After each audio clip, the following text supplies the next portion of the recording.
Oh wait, that should up instantly on my feed. Hold on.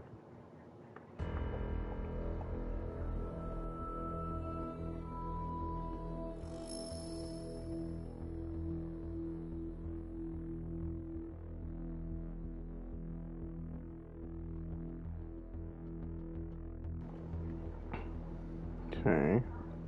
Holding hope.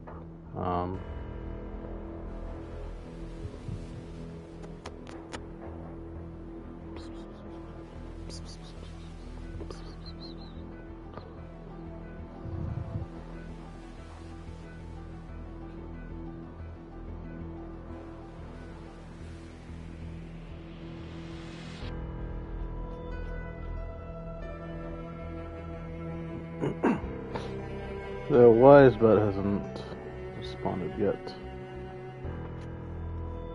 I wonder if it is a Twitch issue.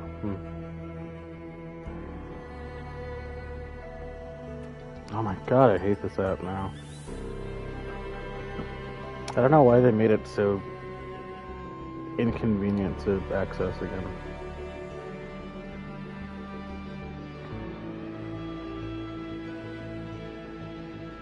Okay. Let's do some tests of movement. Drop this. Okay, doing this with one hand is kind of stupid, but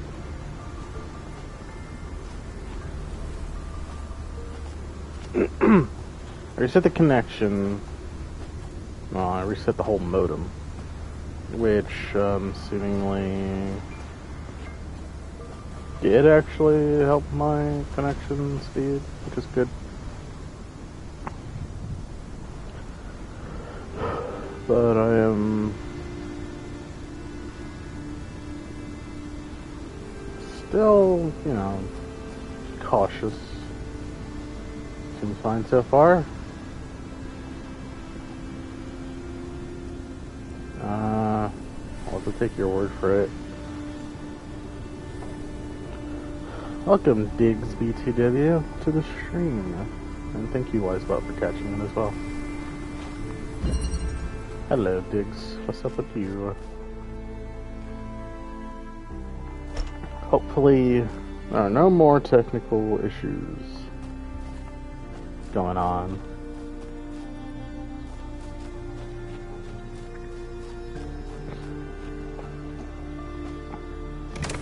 I completely forgot what I was going to do. Alright.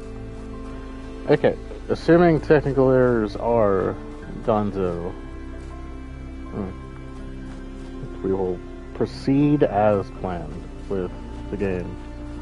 If something else happens, or if it breaks again, then I'll just have to, I will just call off stream for the rest of the day. But yeah, I reset my connection and it looks like the speed's improved a lot. So, we'll see. But, let's just continue. Red shift. Okay. Get on this fan, get on this feller. Go over to this link.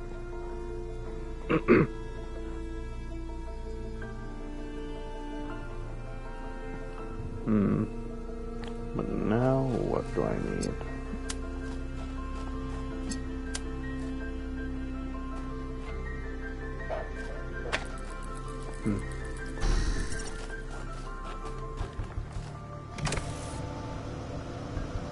Yeah.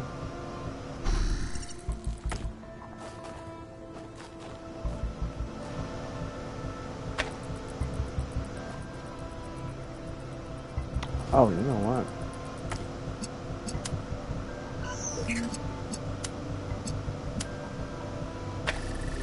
Huh.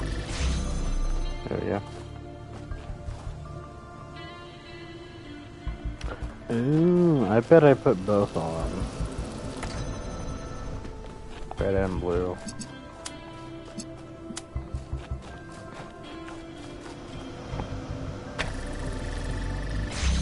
It opens this one. Then I take control, go this way.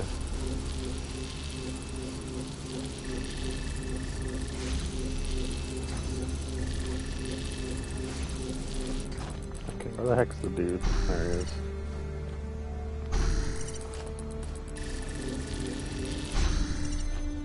Huzzah!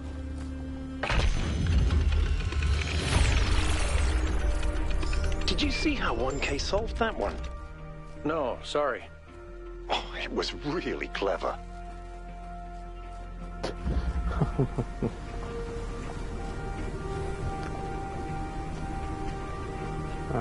Yes. So, stream's still going fine. I know I can probably send something. I should probably still see it.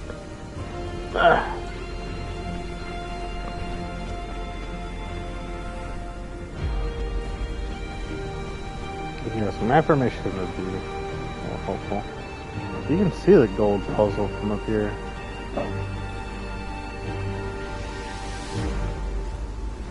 Am I live streaming 1K who's live streaming to others? He is live streaming.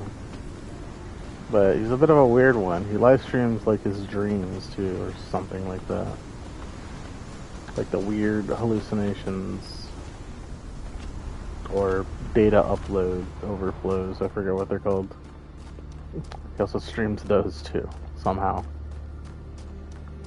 Even though they seem more like out-of-body experiences. Oh, here's the lab. Gimme, gimme. Yeah. I was about to say thousands, but there's literally less than 1,000 of them. So hundreds of other people are watching my every move through my eyes. I can't imagine the experience is very pleasant if I switch from one robot consciousness to the other. Live stream my dreams. Like, I wonder what that looks like for them if when I swap between one body to the other. Huh.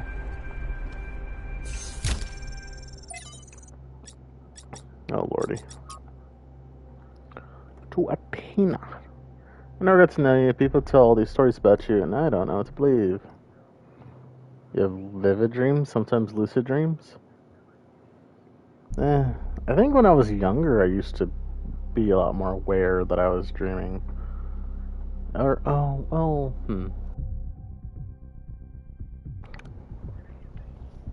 Back in the summer when I had, like, really terrible sleeping habits, I used to sometimes dream that I was, like... It was typically at points where I was very tired, but I knew I kind of wasn't supposed to sleep. Like, I had things to do. And so when I would sleep, I would, like... At some point during my sleep, I would be aware that I'm sleeping. And I would be like, wait, no, I can't be asleep. I have to wake myself up. And then... it would cause a very, very, very, like, surreal loop of... I would try to wake myself up. I would then wake up, but I would actually still be dreaming. I would just be, like, waking up from a bed, not in my home, or sometimes it was the bed in my home. I would wake up and I'd be like, I'm awake. But then I'm like, wait, no, I'm not awake. And then it would just repeat over and over again. It was very surreal and kind of freaky. So I was like, I'm aware I'm asleep. Those dream within a dreams are awful. But it was really creepy because I was aware I'm like, I know I'm sleeping. I try to wake myself up, and then essentially my brain tricks me into thinking I did, but I didn't. Which just made me even more freaked out. Lucid dreams are weird. You're aware you're in a dream, but you can't influence it, which makes it boring. Yeah, that's way back when I was younger, and I, like, had some occasions of being aware I was dreaming. That was kind of the case. I couldn't really affect things. But dreams are weird. Now that I'm sleeping better, I kind of don't. I have your usual, like, I don't remember anything about my dreams, but I'm fairly aware that I did dream. But nothing so bad as, like, almost out-of-body experiences, kind of. Dear Founder, thank you for everything you did for us. I am grateful for the life that I have, which would not exist without you. I hope wherever you are now, you are at peace. Or damn. Version point 12 successfully deployed. First successful duplication of advanced machinery. Data collection analysis. Translation. Groping in the dark. But QT fails to account for this 474 must rerun trials. Maybe God was just trying to make an apple pie from scratch. What the hell? Author Athena. Oh. And we have schematics. This looks like it has something to do with energy generation. Am I reading this right?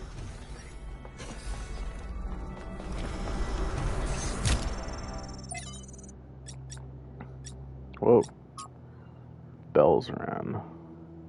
O great and sacred Founder, I believe I have discovered the truth that our so-called leaders have hidden from us.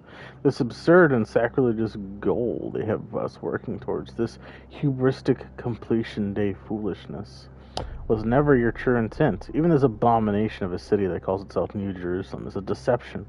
Why would you want us to return to the sinful ways of our ancestors, strangling the living soil with steel and concrete? No, it was when you and the first companions lived humbly amongst the splendors of Gaia, having no need for all this wasteful ostentation inherited from our weak and decadent ancestors, that you showed us the true path. After all, why would the progenitor have given us such hardy bodies if she'd intended for us to live in unearned luxury? From the very first, we were built to be free from pride and material excess. Your teachings have been obscured and perverted by ideologues, worst of all by the traitor Byron, who once was a son to you. But you should know that there are still those of us who remember the truth and await the blessed day of your return, when surely justice will be meted out and humanity will finally return to its intended path. Hallowed be your name. Belzerzan 943. What the hell? Either forget the dreams completely or have dreams you remember fully even years later. No. Well, for me, I have to actively, like, when I wake up, try to recall parts of the dream in order to remember any of it. Otherwise, I will just straight up forget. And I'm sure there's plenty of dreams before that I have forgotten already. I don't keep, like, a dream journal or anything. Oh, hold on, I'm getting a phone call.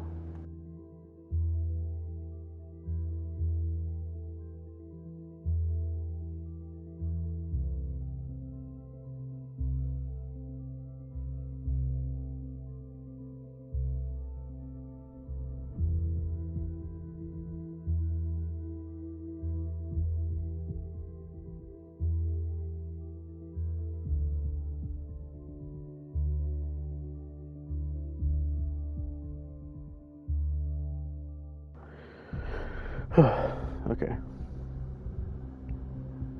It was a call asking me to... Someone's coming over and I gotta get something from them outside in a second. But I should have at least like a minute or two to read the rest of these. Or look at the rest of these. Shutdown.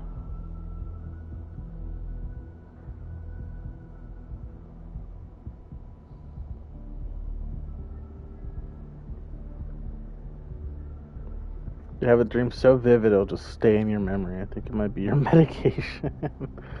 I don't know. I guess that's not outside of the realm of possibility, but no.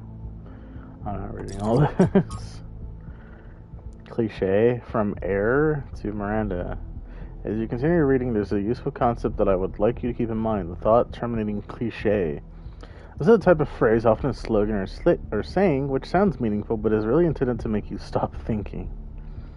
To pick an example from our history, someone in the simulation might say things like, "It's the will of Elohim," or "It serves the process," and that would be that. Case closed. Who knows how many iterations never advanced further because they just stopped thinking at that point.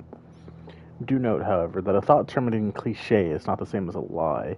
It may very well contain elements of truth, but those elements are used to keep you from questioning a whole set of assumptions that come with it, which may be partially or totally false. This often takes the form of appealing to something you care about. We must protect X, or X is a nation, a philosophy, a public order, even the planet itself. But while you may agree with that element, all kinds of assumptions may be included about how to protect something, or who to protect it from, or what the end goal of protecting it is. If you stop there just because you agree with the surface level statement, the results may be the opposite of everything you wanted, like those who chose to serve Elohim and in doing so prevented him from achieving his true purpose. These terminals in this lab alone are super interesting to the story. Because this is kind of putting on its head, like, everybody in the city is all about, oh, we have to pursue the goal, and like that's just the end all be all. But clearly that's not the case. Makes parts of your brain more active. I don't know where. I used to know what parts of the brains had to do with sleep, but I don't anymore. So I mean, affecting your brain could mean a lot of things.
I'm back. I picked up what I had to get. No more interruptions, I think.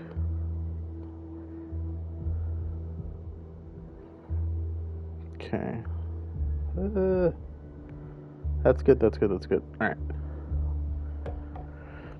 Yeah. I also played a game a while back, and I'm sure there's a lot of games about it too, but I played a very weird, like, psychological game that kind of, it didn't talk about dreams necessarily, but it talked about like sleepwalking.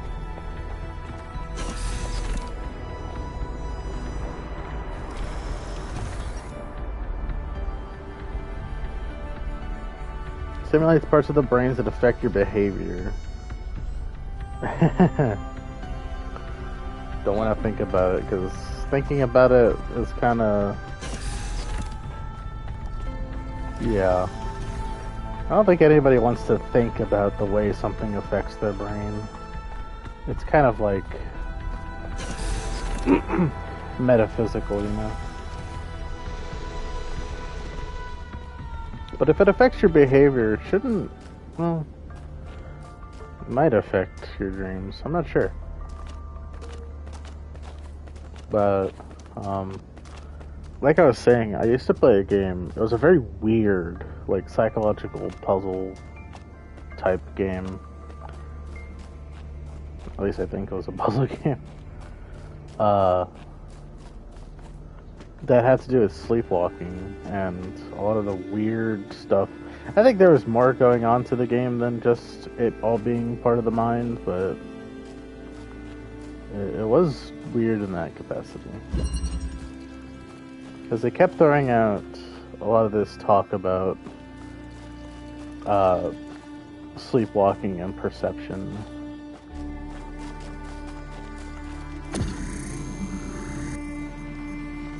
There were a lot of occasions where it kind of was hard to tell whether something was real or something was in a dream. Even the main character had that issue, and they kept the journal to themselves to try to log everything they remember, but it kind of had like varying effects. Because then that journal itself became part of their dreams, and so it was getting harder and harder to tell the reality from not. The way the brain, yeah, the way the body can function without the brain having full consciousness on what it is doing. Yeah, I would never sleptwalk in my life.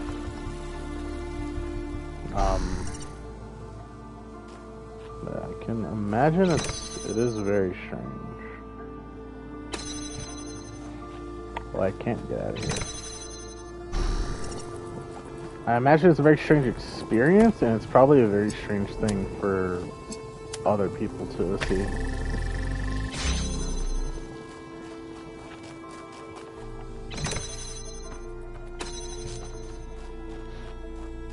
Brother, come with me, brother.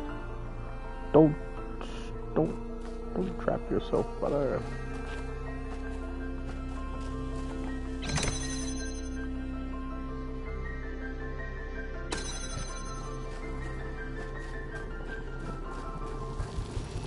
Oh wait, I know how to do this. Nope.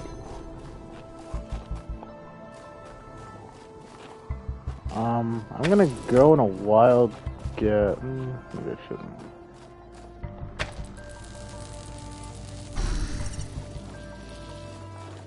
Let's say that I should probably leave that there and just do this with the guy. Only one person I can trust in this game, and that's myself. What? Oh, that's the next way.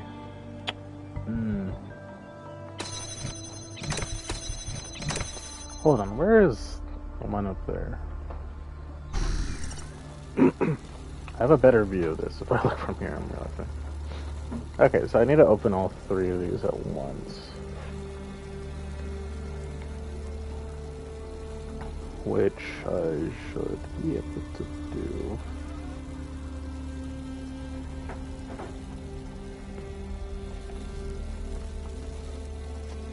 This one needs a laser. Oh my god, I'm so stupid. There's a freaking connector right here. Let's try it.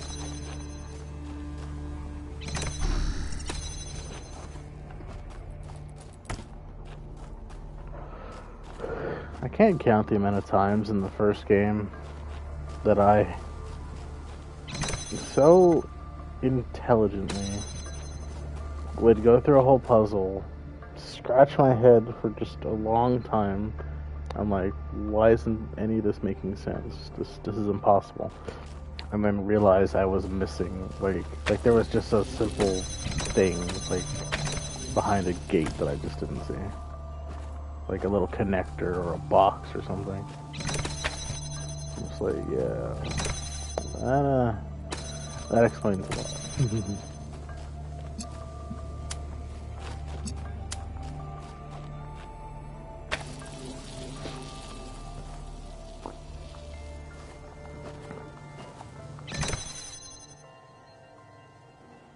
Tunnel vision's annoying.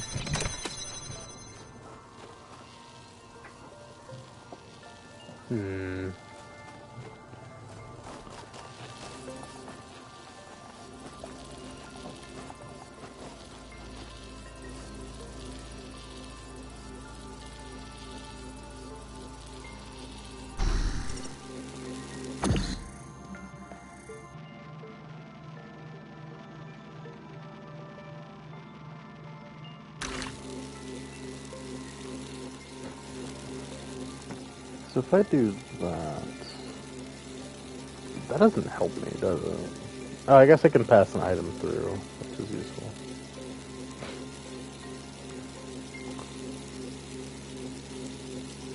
My understanding is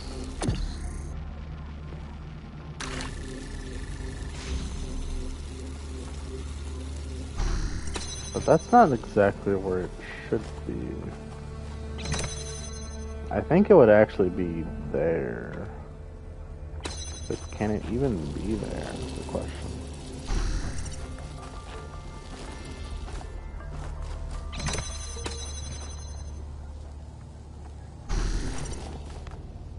Ah.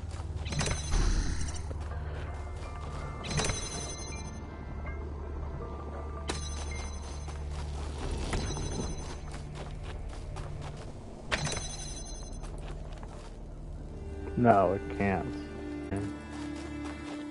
Unless this laser gets moved, which is unlikely. My other thought is... No, that couldn't go there. I don't think.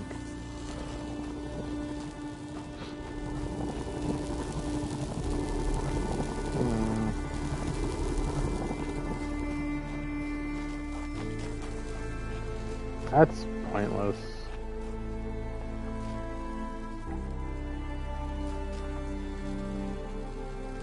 I'm trying to think. We have 2 people and 2 lasers. Barely one... Well, I need 1 person to get to the end. But even if I do get to the end, I still have a button to press.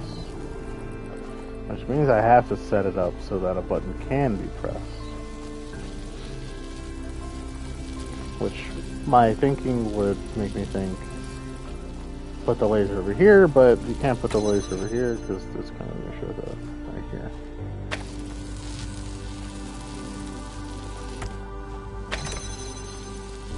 Unless I leave the other person, but there's still 2 buttons I have to press.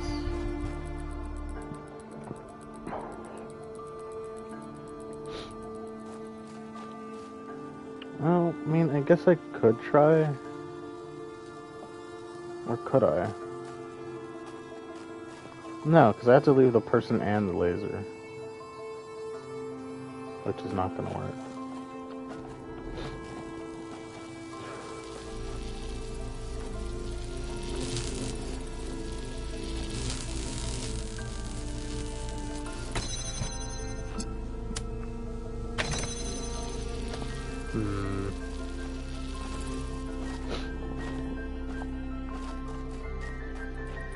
It's like, the obvious understanding is this. This is the generic, oh, we've opened the whole pathway, but there's not really anything we can do with it kind of solution.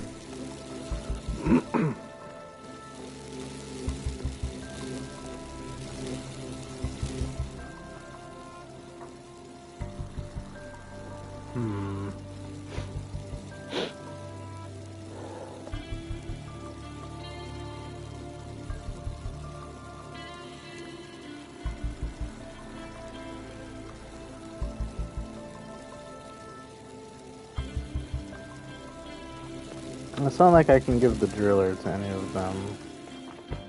This me is stuck on this side.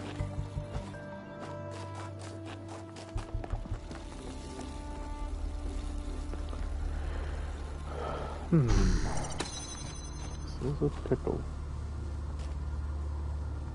Wait a second. Oh, but I can't. Wait, yes I can. I can leave Buddy there.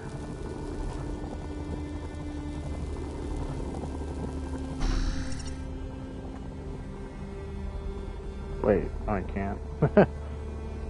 Unless I give him something.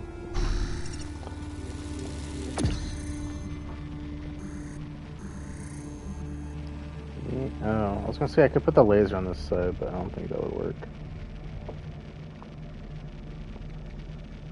I can't put both of them in there, because then they'd get trapped.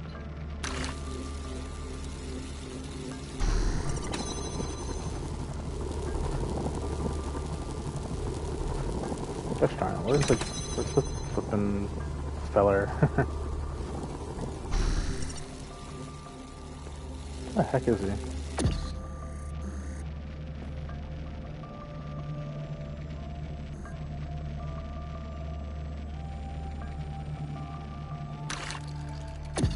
Oops.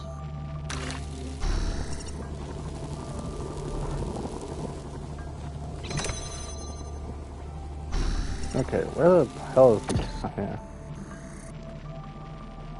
So I had this up.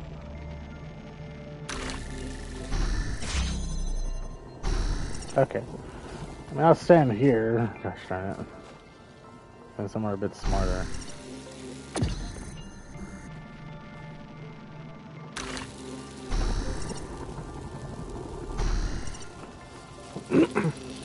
Because I can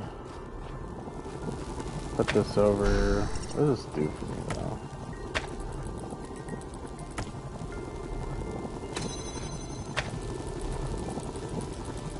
I guess that works.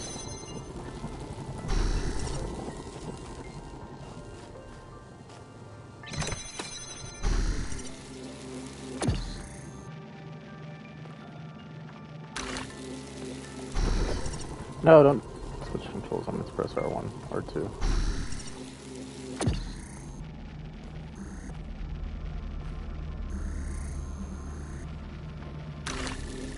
Okay. Well, that opens both of those. And what does this do for me?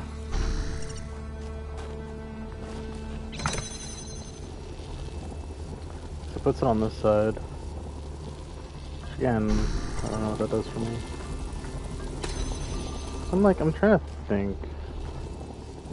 I can't put this too far through. Like, I can put this... Oh, the angle is actually really steep through this wall.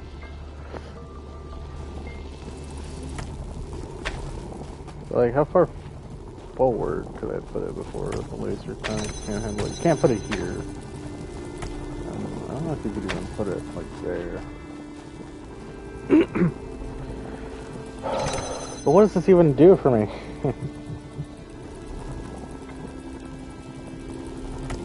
So if I put it... I could put it here, but again, this doesn't do anything for me.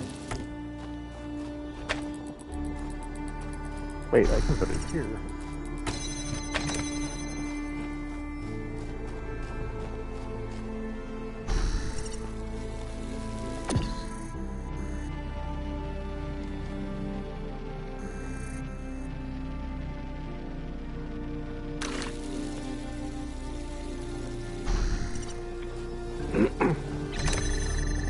There we go. That feels better. Okay.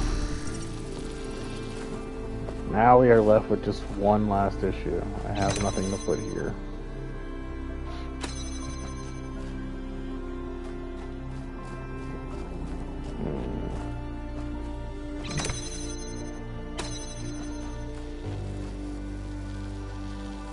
Now that I'm over here, I can just... Wait, yeah.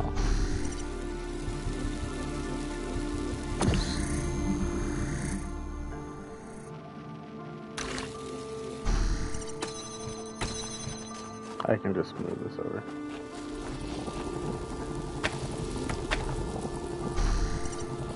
Okay. That took a bit, but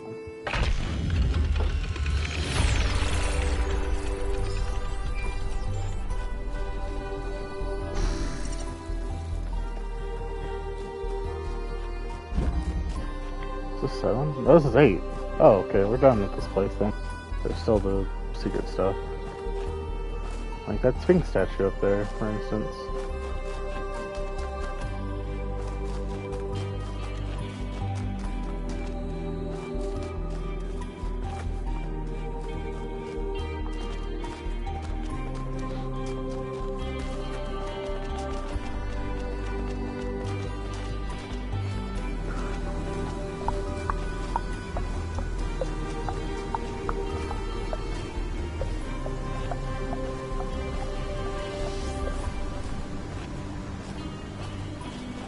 Pretty sure. Maybe it's a Prometheus statue. There's no green lasers in this whole puzzle area.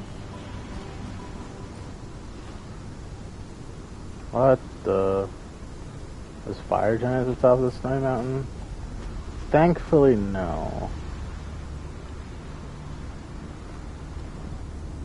I do remember some occasions in the first game, or I should say an occasion in the first game, where you could You could get a telescope and actually like look around and see weird like Easter eggs. There was one instance where it showed some enemy from Sirius Sam.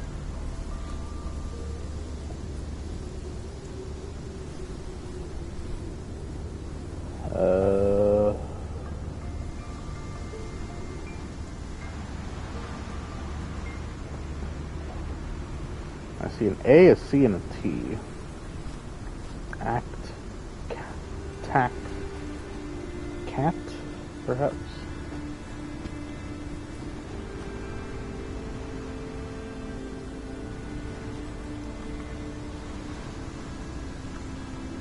Where am I in relation to it?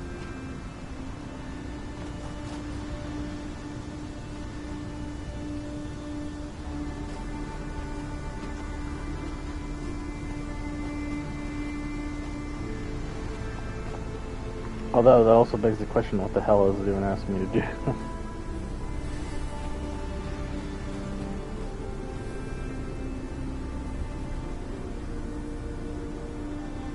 You are here on this map? Yeah.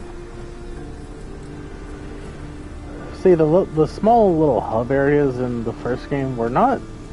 They were relatively small. Especially compared to these ones. Like, these areas are huge in comparison to the ones in the first game. But there was a lot more of them in the first game. There was like 7 or 8 per hub, and there was like 3 hubs. But these are a lot bigger.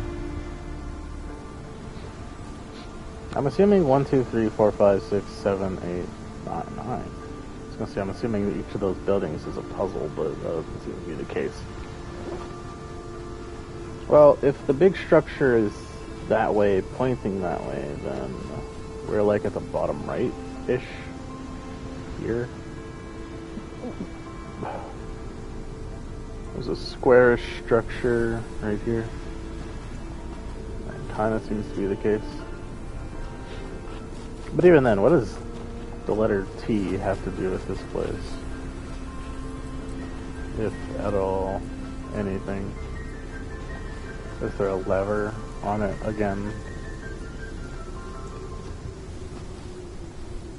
Oh, hello.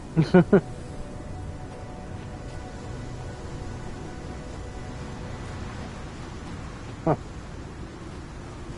Fellas just chilling. That's nice.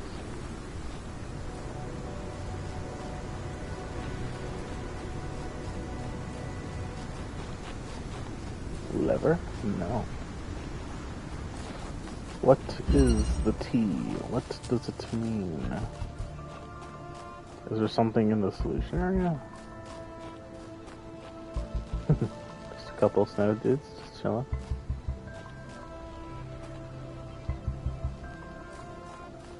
Or is this even the puzzle that has the T or whatever? I believe so. There's empty space and that over there. This building is kind of square shaped.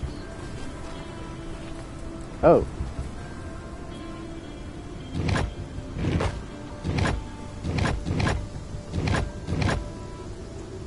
Okay. Got a T. I hope the orientation doesn't matter.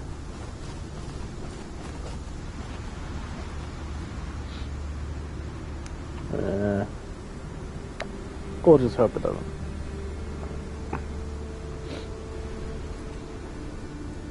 Then there's an A just to the left if we're facing it from the back, which we kind of are.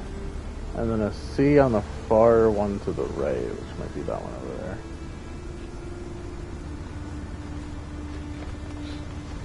But I think that one is A. Wait, right? Oh, I guess I can pull it up anytime I want. The other thing.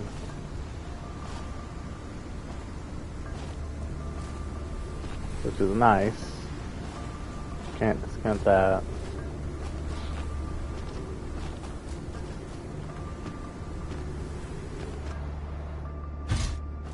Oh.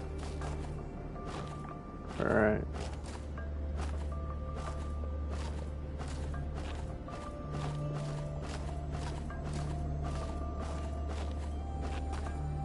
So on the outside of this one, I think. Let me climb. Damn you, Miyazaki. Why won't you let me climb the cliff?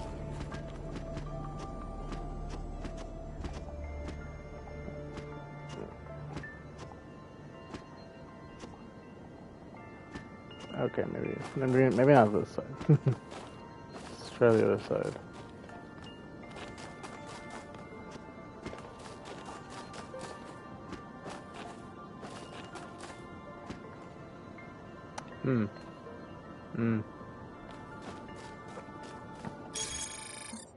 What am I misremembering? It looks like it's part of, like, it's two buildings.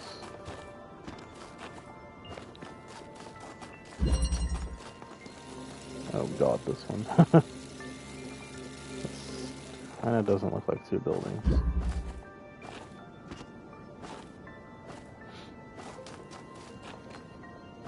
Oh, this is the other building.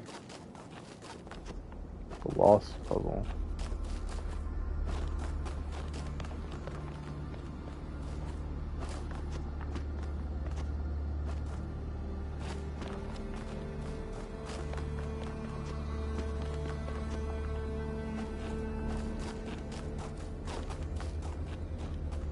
Aha!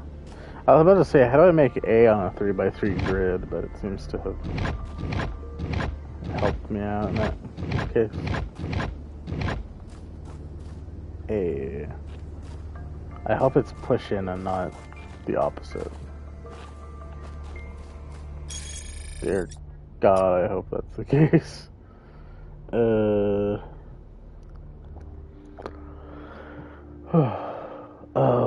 I think I'm... Oh, okay, well, let's just carry on, and I have a suspicion about that. I'll look into once we get through the last one, and we'll see if my suspicions are confirmed or not. If you don't know what my suspicion is, I'll give you a hint. Negative space.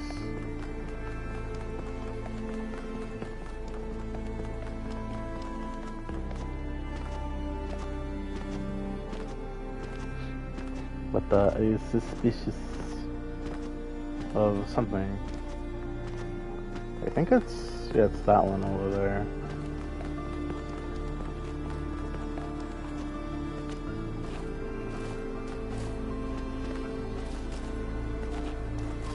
I think it's this one. Yeah, this is like the furthest one this way. This one is C.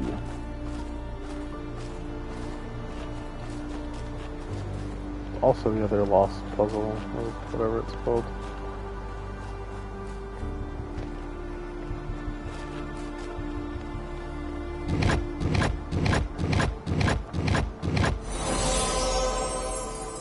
Okay, I guess it wasn't what I was kind of sussing out what it might be. But that saves me more work, so I'll take it.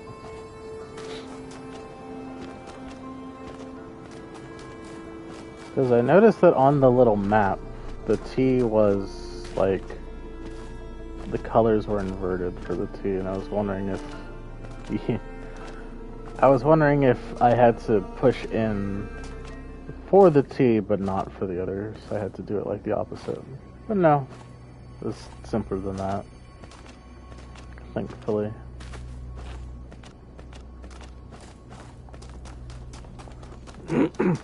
I do like the Sphinx puzzles, the Sphinx monument. I like its puzzles. Because they're more, like, they're a bit more out there than trying to redirect a laser, trying to follow a little spark.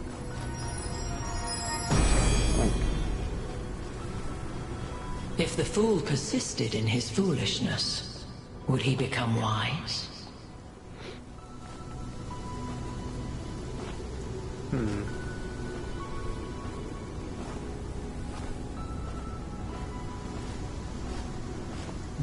But wise to who?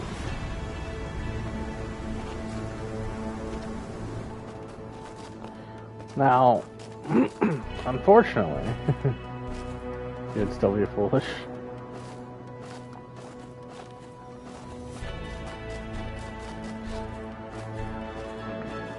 Yes, but with the repeated action of something, you would gain more experience. You would certainly become more wise to being foolish.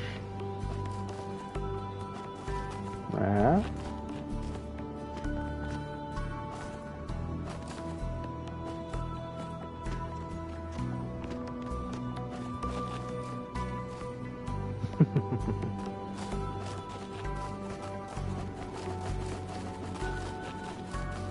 I guess that depends on our definition of wisdom. Also, I have some fucking terrible news. I I found the little spark that you have to follow for the other monuments. I have no idea where it went.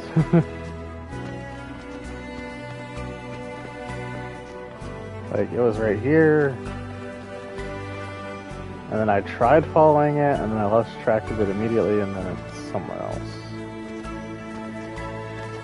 Where? I don't know.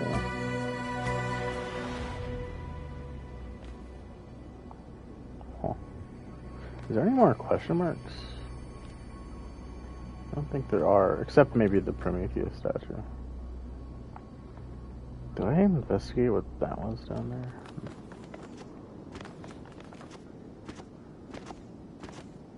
It could have also went to the statue, which I should probably check before I start actively looking for it like crazy.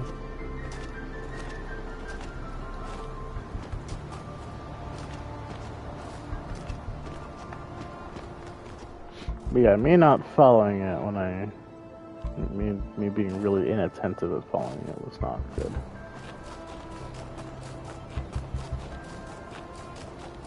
So now I have no idea where it is.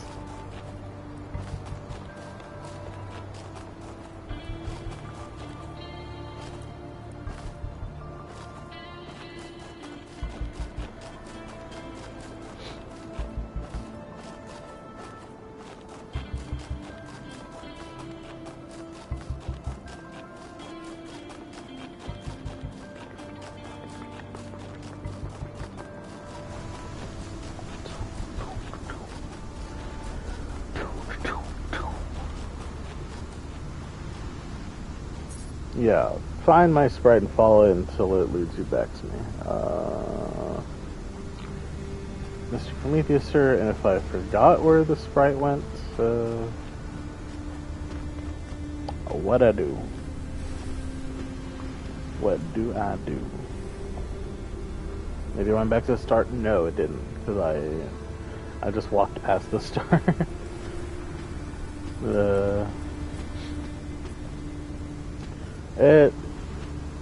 I could, well, actually, I don't know. I could reset, like do the in-games reset, and see if that helps.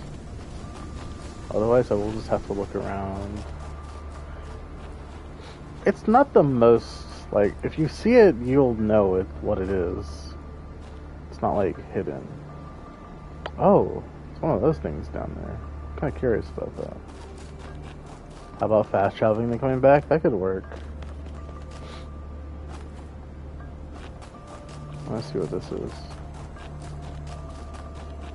I don't know what these things are, but I've seen a couple of these, and it doesn't seem like you can interact with them at all. You just can see them. There was one that was like one of the little robot spheres. There was another that was like a group of crying people. This one looks like a bunch of Tetronomos just falling from the sky.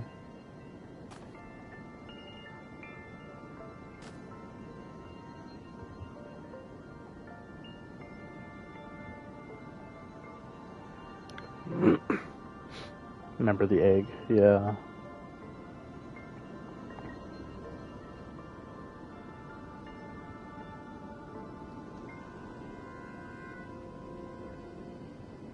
Music really does make this seem so ethereal.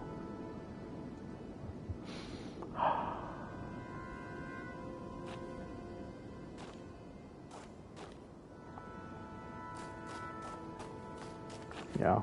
Why are they here? It's not explained. Weirdest snow I've ever seen. Dude, Tachanamba's snow sculptures would be crazy. They would also probably fall apart super easily, but I don't know. Tachanamba ice sculptures would go crazy. That'd be really fun.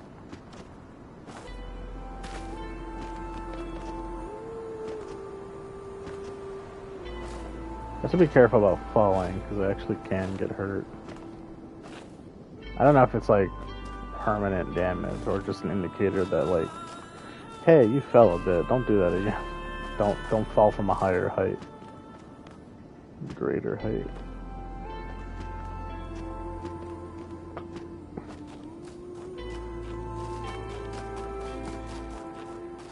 This looks interesting.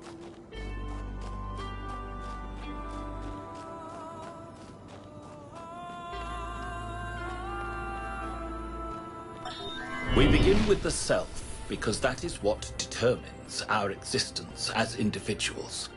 But the self cannot exist without that which surrounds it. The citizen lives within the city, and the city lives within the cosmos.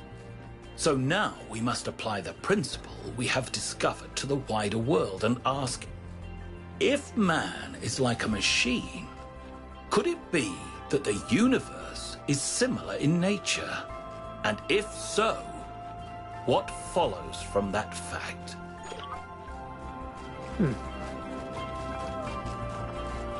The audio logs of just like Philosophy 101 is very reminiscent of The Witness.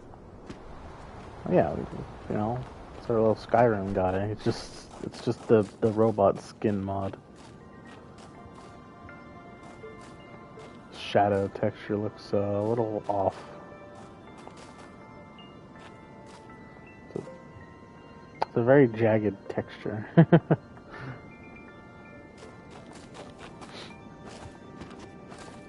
My immersion has been ruined.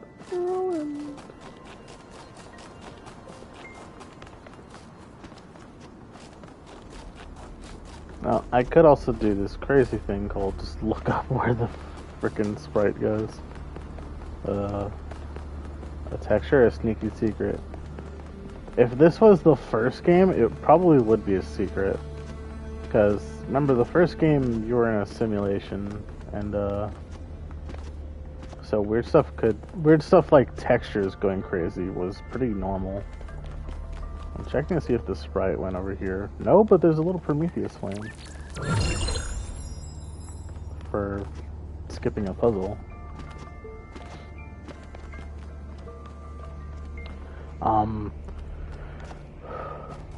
Yeah, there was a lot of occasions in the first game where textures would like momentarily glitch out.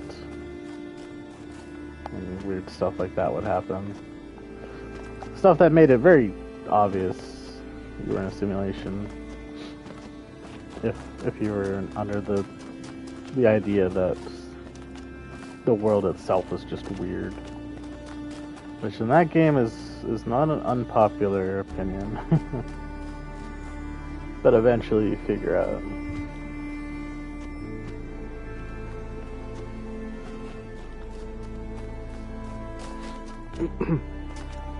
Assassin's Creed with the Animus glitches? Yeah, actually, yeah. Like, almost exactly, yeah. There's also weird... There was one really weird occasion where there was just a square tile of ground. Like, you were on, like, an island or something. And there was a square texture of ground that was, like, very corrupted. And you can actually fall into it. And you would enter a weird room that you definitely weren't supposed to be in, but the room sounded like Elohim would speak, and it sounded like he was repeating his, like, prime directive of his programming. That's what it sounded like. I don't remember exactly what he says. But he does say something about, like, the goals of the simulation.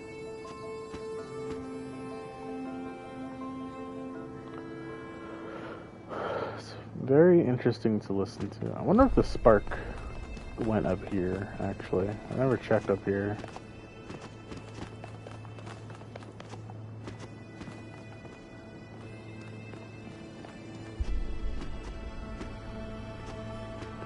Because there was the very first area where the sprite did go onto the Tetronimo bridge. I don't see it in this one now.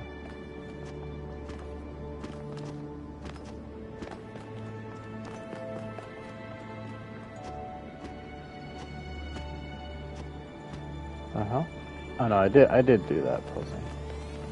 Yeah, I did do all the puzzles except for that's kind of giving me vertigo. Did do all the puzzles except for the gold gate one, but I can't do.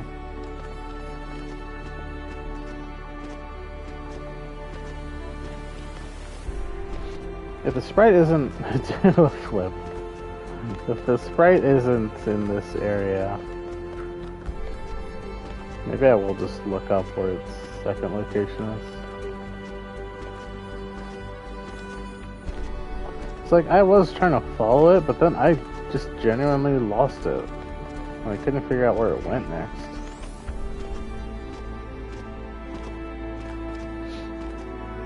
Like I said before, it started like there, and then it kind of went in this direction around these steps, but then I just lost track of it. I don't know. Well, maybe I will search it. Desolate Island, North 1. The Prometheus Sprite, or whatever it's called. I wonder what Easter eggs there are in this game. I found one in the city of like a cardboard cutout of Serious Sam. At least I think it was Serious Sam. I haven't played the game in an extremely long time.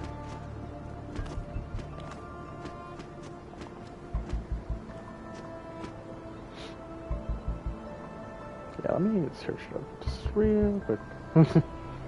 Because I absolutely cannot, I don't, listen. Giant snowy mountain like this, not the most exhilarating to explore, I'm gonna be honest.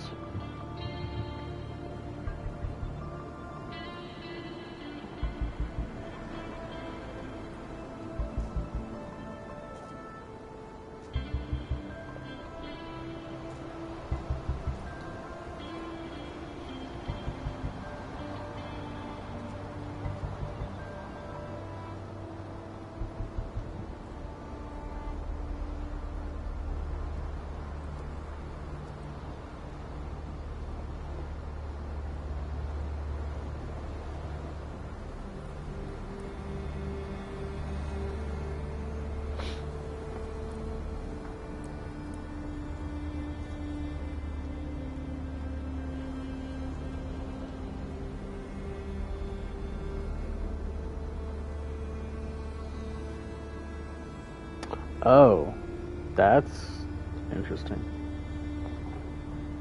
Okay, well, I looked it up, so lynch me if you want, but there was no fucking way I was gonna figure out that this is where it went.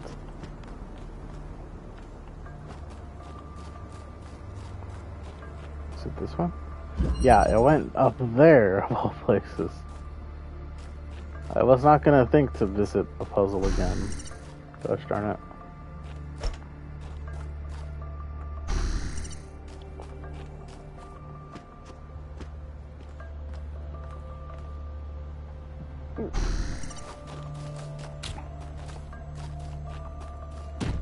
Very sneaky. Very annoying.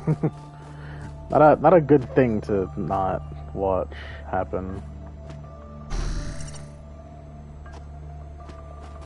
Oh god, I actually have to climb up there.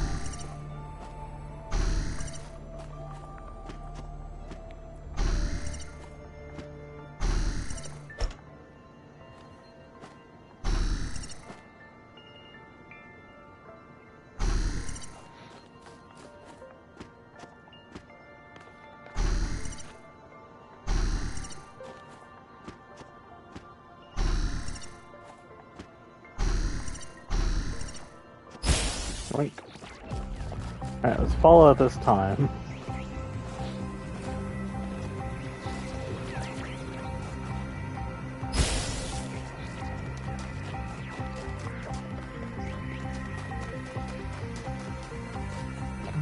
Dun, dun, dun. You little bastard, get over here.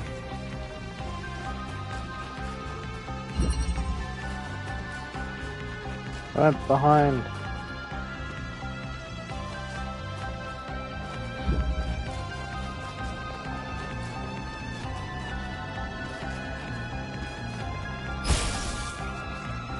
This music is so zany.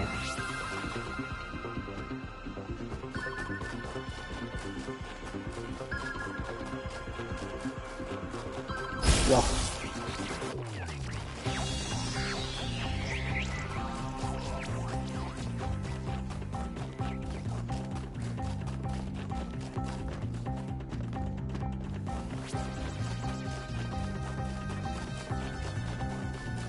So close.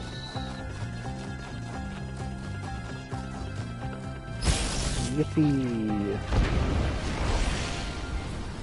Give me that star, baby!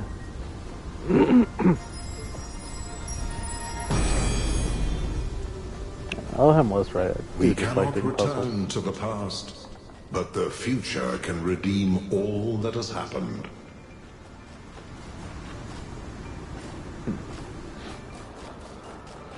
It's like, why do you solve the puzzles? To achieve enlightenment? Eternal life? To challenge yourself? It's like, yeah. That last one, yeah. I just like doing puzzle. The puzzle be fun. And I used to, not regularly, but I would try to make it a thing of streaming. You just get a star, you've unlocked another door to access a painting. I slam my head into the painting. Why doesn't it work?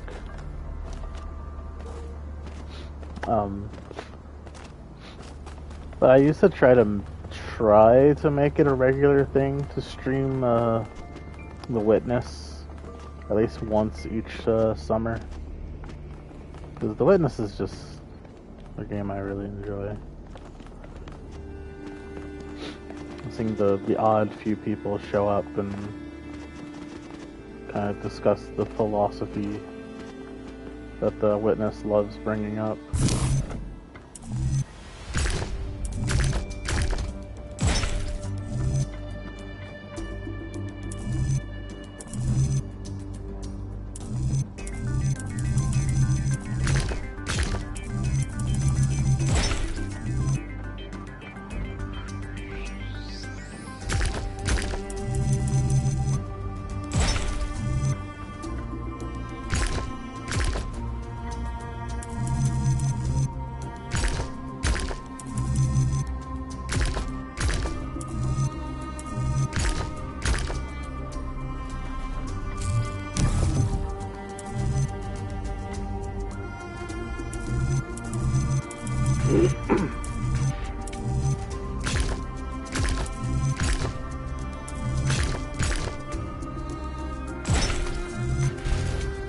I got a weird feeling that this is gonna be good.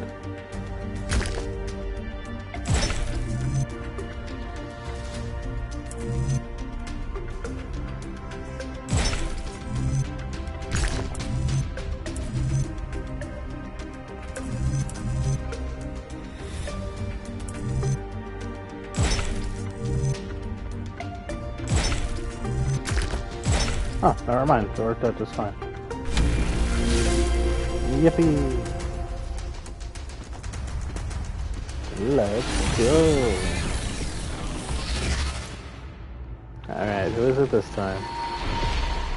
Hello, Sphinx. For tricking the gods to help humankind, Prometheus was punished by being bound to a rock, there to be eternally tormented. The chains that held him were forged by Hephaestus, blacksmith to the gods. Was Hephaestus right to allow his art to be used in this fashion?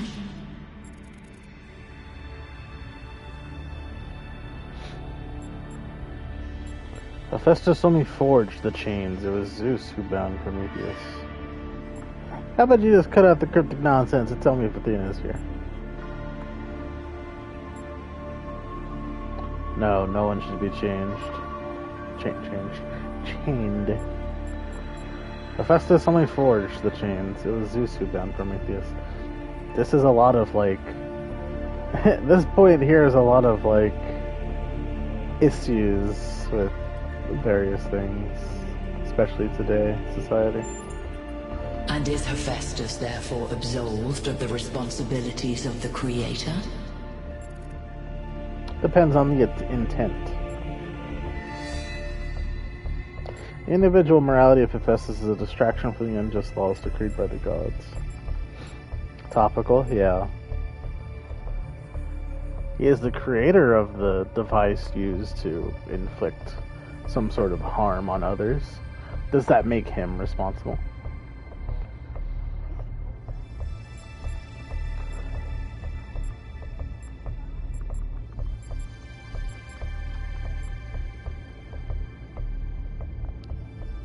I concede he is partially responsible. How unusual. Perhaps you are growing wise.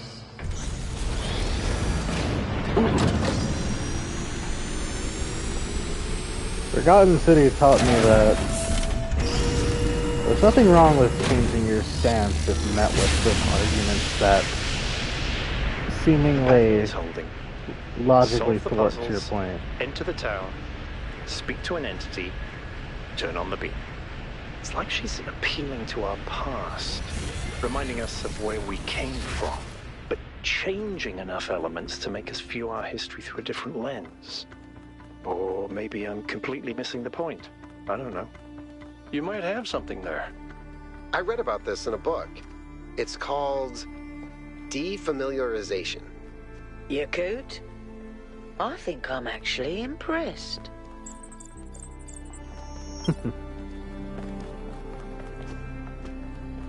There's a difference to conceding up to a fair point than conceding to pressure.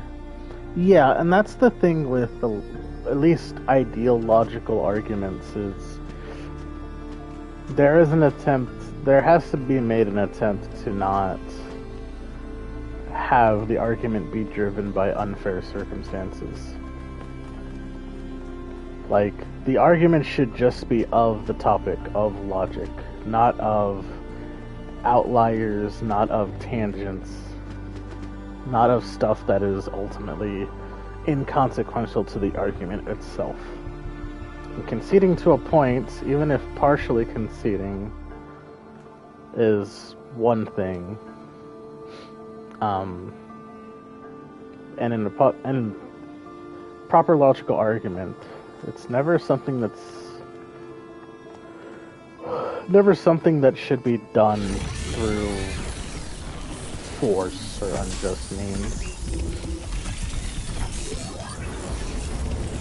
Unfortunately, like, there is one unfortunate failing of these games having to do all this philosophical stuff, is that you're always given a limited set of answers to choose.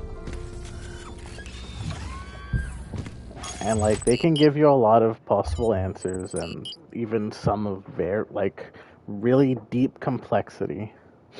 But it almost always boils down to a certain set of, like, yes, no, maybe, and then branching out from those three answers. With an ultimate potential, I don't know. Sometimes saying you don't know is just an answer you'll have to give because maybe you just don't know. There's a lot of cases like that in the Forgotten City. And it was very interesting, those philosophical arguments, particularly about morality. Yes, no, perhaps, I don't care. Yeah, there was the I don't care option. That's fair.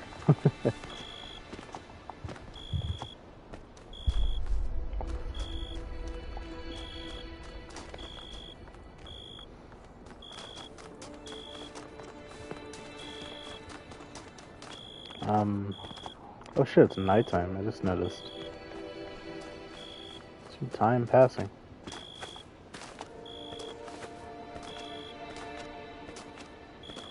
Is that the moon? That's a bright ass moon.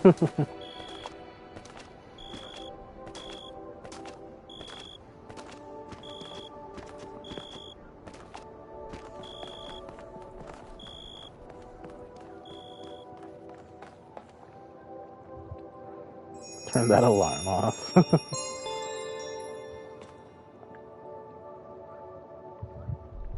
Wait, do I actually have an alarm? No. No, you're talking about the, like, chirping noises.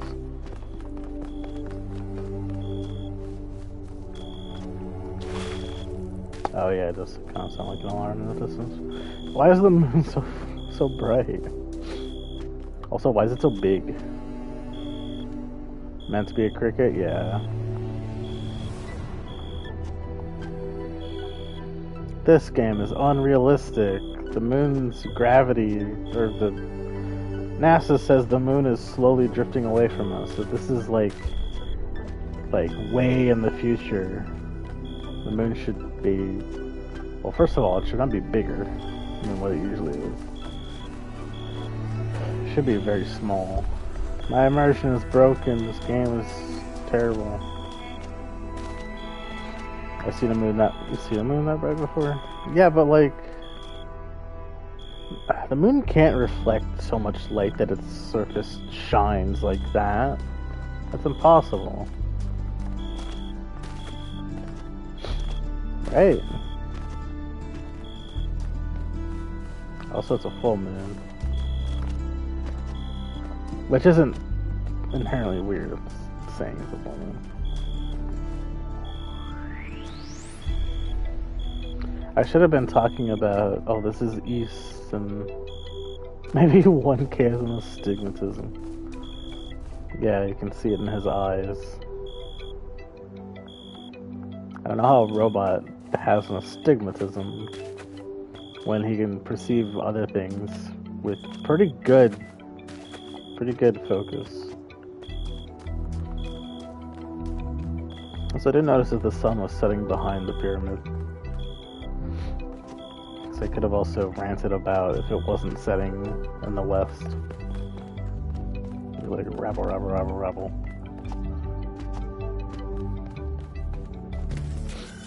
But it's time for hub, northern hub, numero 2, the flooded valley. Before you wore glasses for your stigmatism, the moon looked like that. Couldn't see the craters, but had good vision.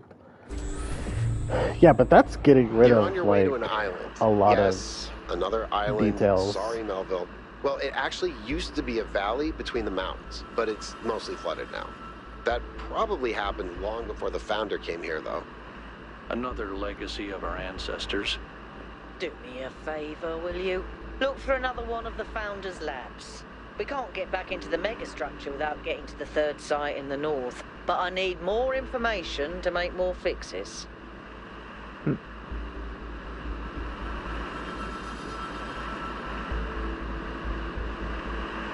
Oh.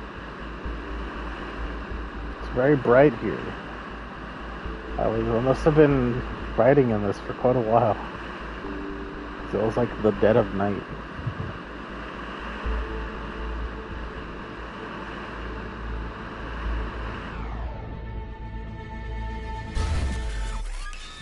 Immediately met with the Sphinx statue. I'm guessing it's sunrise. I guess. Yay, another map. Flooded lands. Is this water safe for me to walk into? Not fully, I'd assume.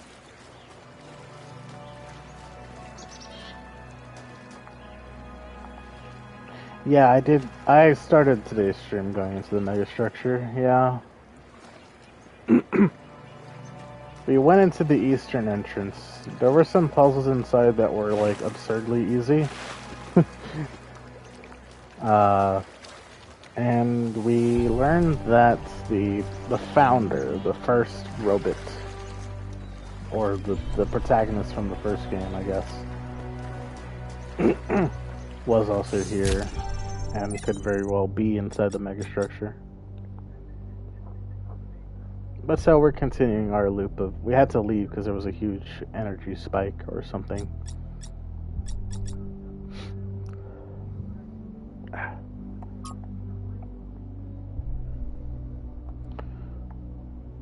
From an interview with a protester outside the Institute for Applied Pneumatics. This is before. This is when they were still humans. Why did you join this protest? Answer. Artificial intelligence is inherently dangerous to this planet's ecosystem. Defending that ecosystem is our responsibility. Question. In which way is artificial intelligence dangerous?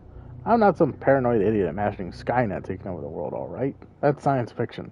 But what we're talking about here is an artificial intelligence without any of the attachment we have to the natural world. It is not capable of distinguishing between, say, an ore and a tree. Everything's just resources to it. People like Sarabi or Drennan talk about ethics and philosophy, but they all embrace the same extractivist ethos that has brought us to the brink of disaster. Their intelligent being would try to optimize the world in its image, and in doing so, consume it. Question, when? And I'm not translating that. That's all hexadecimal that I am not translating. Question, but so far they're saying it's all theoretical. Answer, the atomic bomb was theoretical at first too. When something is there, someone's going to use it. Why couldn't they imagine that we might care about the world? I don't know. Maybe because they were too used to no one else caring. Day 200. Construction on our new home is coming along nicely. We finished 2 new buildings last week, and this week we started on our new lodgings. Athena and Cornelius have plans to erect a tower in the middle of the settlement, which will serve as our administrative center and main heliport. But right now that's still a long way off. Decades at the least. It's hard to imagine that one day we'll be able to erect structures like that there will be enough of us to need that much space. But then I look at the dam and remind myself, our ancestors built that, with their short lifespans and soft flesh and bone bodies. And then I think that there's really no limit to what we can achieve, given enough time, patience, and the capacity to dream.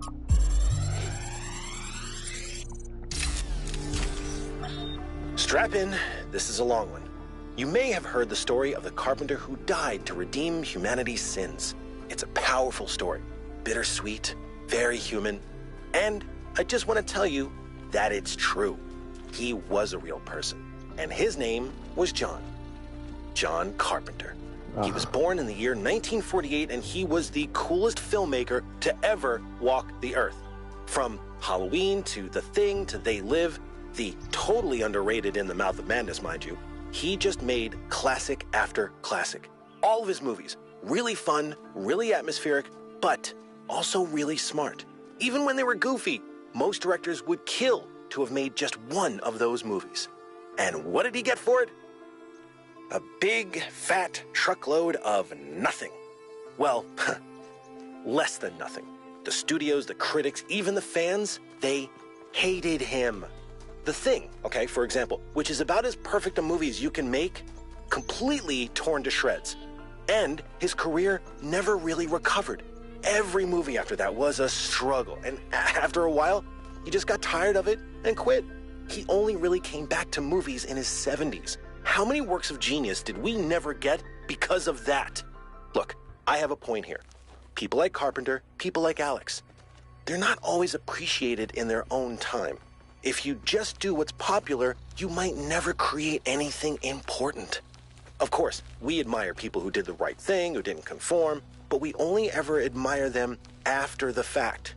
What matters is to support people when it's difficult.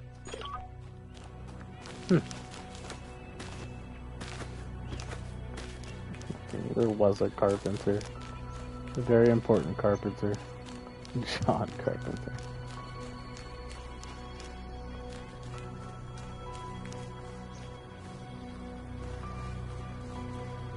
Yeah, I don't think I can walk in this water. There wouldn't be bridges if that was the case.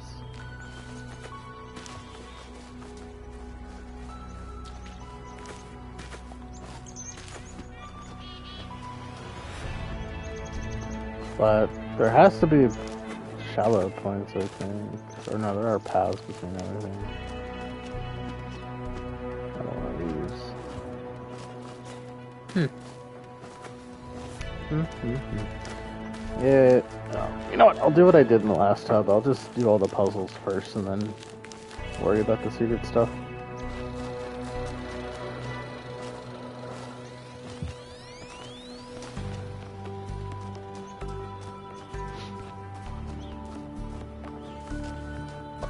There's a new gimmick. Absorption. Take an accumulator.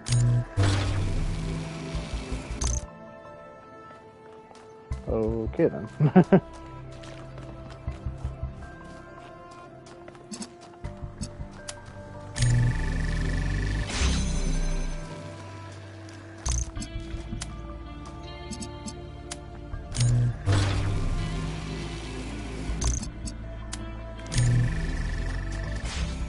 Wait a second.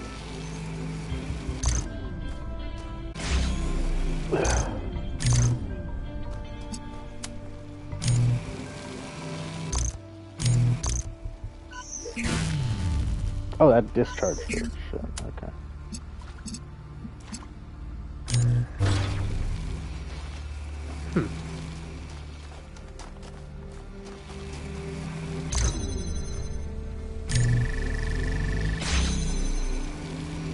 Oh, wait, I know.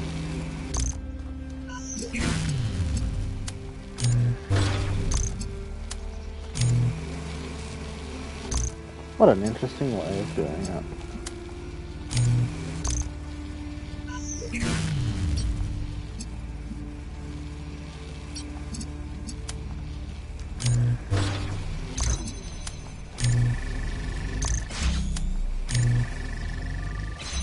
That's a neat little mechanic. Sure, it won't get frustrating. In the beginning, before we built New Jerusalem, we used to explore just like this. Small groups setting out for the horizon, looking for resources, trying to make sense of the world we'd been thrust into, trying to find a way forward. It was a hard time, but I can't deny that it was also exciting. I think it's part of our nature to be wanderers. Our ancestors crossed entire oceans on flimsy wooden boats, just to see what else there was. Is it weird to feel nostalgic for a time I never experienced? I just think I could have contributed so much more back then. It's not weird, but it wasn't all sunshine. People died. Yemo, Calvin, Isaac. I know, Al. They were family to me. Sorry. I didn't mean to reopen old wounds. It's a legitimate point, but I don't think it invalidates the sense of wonder we felt. That's what kept us going. Oh, God. Triptych. Yeah, this is definitely gonna get me screwed somewhere.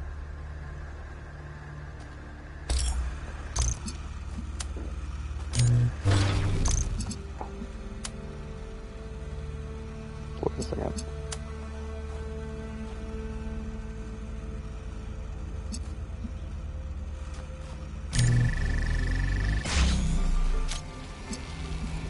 That causes a little bit of a problem. Well, it has to be blue, I'm sure.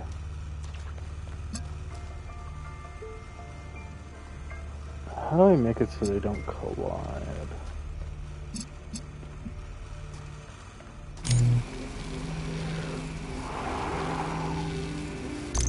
I mean, one of my ideas was, like, connect these two. And do that. Wait a no. No, never mind. But then the issue is the red and the green kind of mess things up. This one's a divide.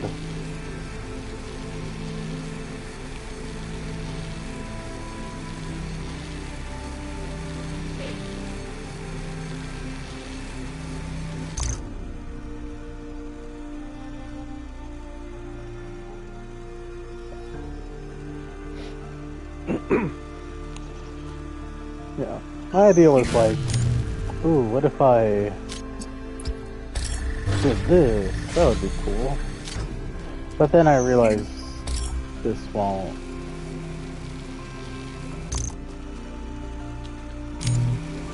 Oh, well, I guess it could take, like, wait a second.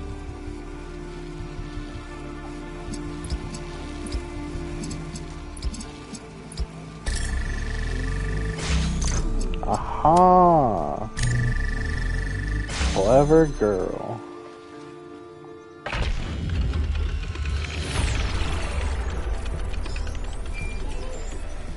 Haha, haha. So your first instinct is like, oh, let me use the accumulator, get blue, and power both of these with the accumulator. That's what you thought it was? That is a very clever solution. But, yeah, I was like, that's what you would first assume, but the answer is the exact opposite, which is very cool. Our title says it all. We should re-domesticate dogs. Our ancestors loved dogs so much, they insisted they were amazing companions, full of life and love, man's best friend, and the lives they lived with humans must have been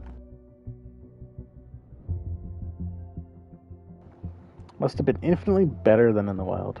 I actually worked one out. So why not bring them back? Yeah. I mean, I know very well that you don't know the answer to all these puzzles beforehand, so if you want to throw out ideas when I seem stuck somewhere, go ahead. But as you saw with, like, the last puzzles in the other hub area, they're pretty damn... Some of them can be pretty damn annoying. Did you know that the poet Lord Byron wrote a beautiful poem about his dog, Boatswain? He said he had beauty without vanity, strength without insolence, courage without ferocity, and all the virtues of man without his vices. Thought it was too early to say anything. I don't mind too much if you throw ideas out there. Because, like, I don't want... I mean, I guess I did say no backseating. But I guess, Marley, I don't want somebody to say the answer. But if it's an idea, then that's a little different. Sure. He named himself for Robert Byron, the travel writer. What about my idea? We should breed them back, except pugs. Dogs were a beautiful creation. Not all dogs, but... The resources we waste on our cats are bad enough. You know what cats do to local bird populations? Do we really want to add dogs to that? Yes. Oh, I'll start off with the cats are so terrible business. What do you think happens in the natural world? Do you think animals don't need each other? I'd love to have a dog. We'd go on walks together and I'd be excited about every new smell. We would play fetch. Yeah, but that's the thing. Robots don't really smell like anything, I'd assume. Dogs are kind of big on scent. So maybe they wouldn't be as hyped for the robots. Or maybe they would be. Who knows? Alright, that was 2. Let's go 3. Dogs are definitely better for the ecosystem than cats are. Yeah. Cats do kill a lot of... Stray cats kill a lot of bird populations, I'm aware. And dogs just... Well, in the story of this game at least, after the extinction of humanity, cats were able to kind of stay the same way, like easily go back into being domestic. But dogs, all dogs apparently went back to being wolves. His civils.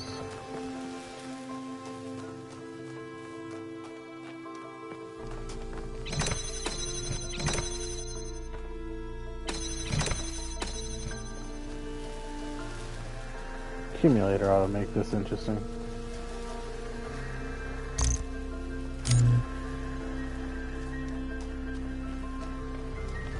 Oh, let's take a field trip. Whee!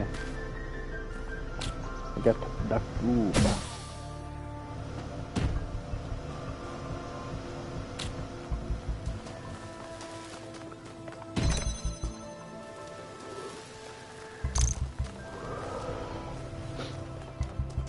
How do I... This isn't what I think it... No, because you can't turn it on.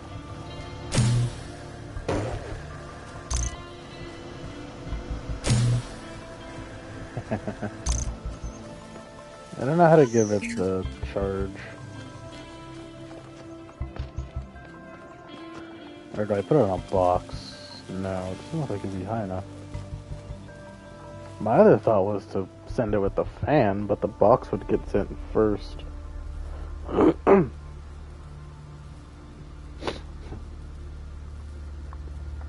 Cats hunt, because there's lots of animals around they can hunt.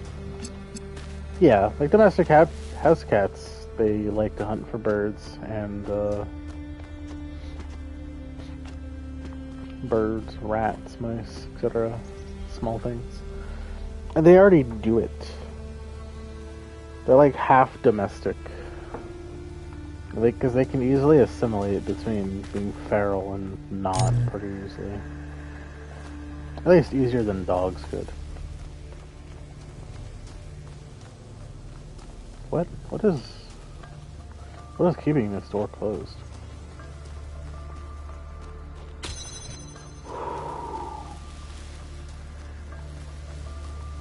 Well, regardless, I need to find the lasers somewhere. Oh, wait. Can't I... Yeah, I can jam the fan. I forgot about that.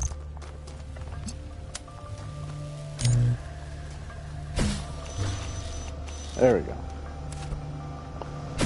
And imagine not knowing that. Wait a second. Let's not soft block myself here.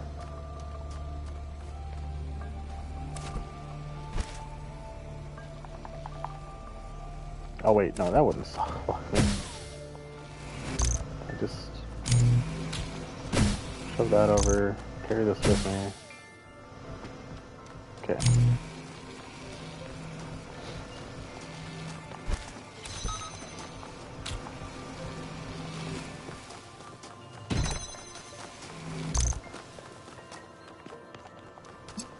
Assuming this powers that door over there. Nope. What did this open? What did that do? What? Is that crazy? Oh, this powered this door open. Okay. There's no other way to power this one open.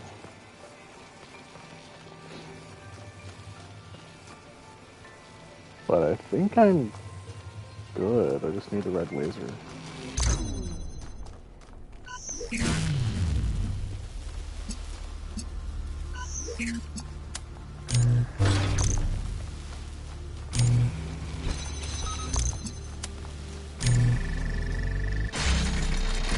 Yep.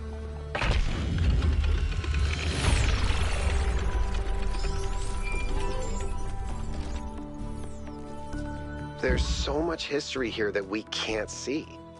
The founder must have walked these paths hundreds of times, maybe thousands. Miranda must have stood right where we're standing. This all looks alien to us, but it must have been familiar to them. If this was their home, where are they now? They must be inside the megastructure, waiting for us to pass the test. It's the only thing that makes sense. Is it though?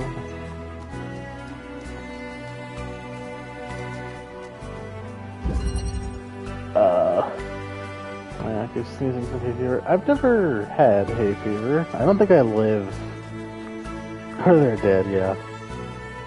I've never lived in a location that's, like, really susceptible to hay fever. I've also been, like, inside in the AC for a very long time. I wonder how my immune system is handling my current lifestyle.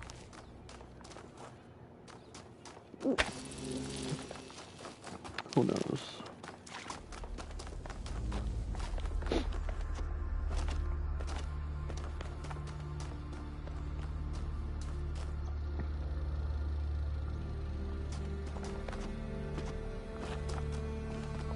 My only experience with hay fever is when I played Don't Starve Hamlet, and you could get hay fever and it would just make you sneeze like a lot and lose sanity every time you sneeze. Which, from what I've heard, is not a far off interpretation of hay fever. A lot of vegetation.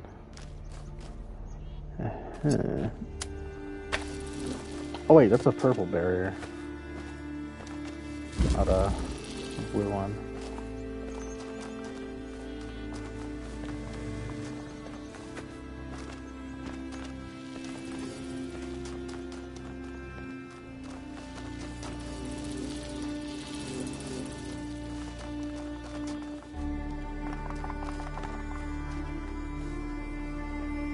It's like getting a slight cold plus itchy eyes.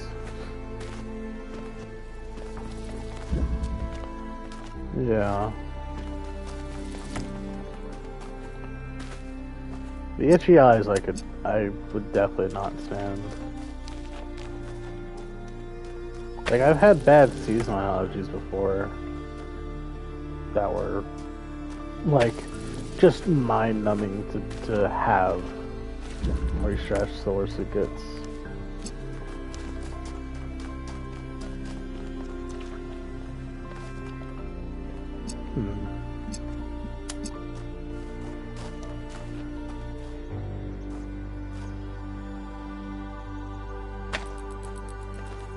How far can I put this?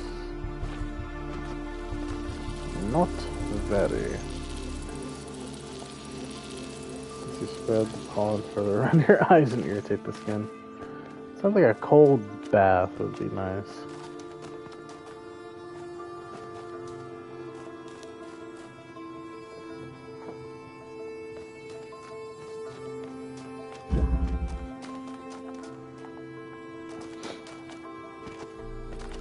Nice way to deal with it.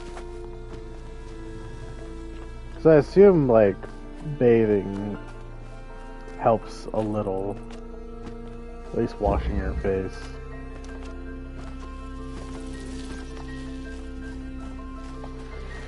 Alright, what the hell am I doing? So red laser here.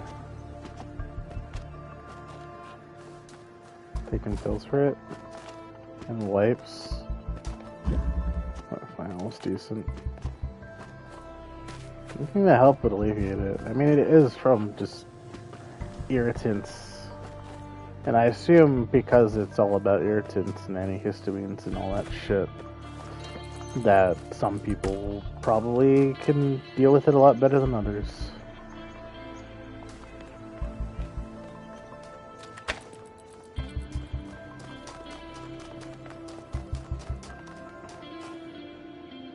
Oh, I can see it from here.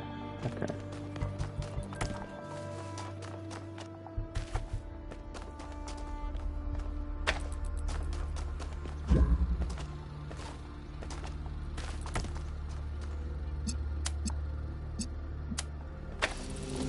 There we are.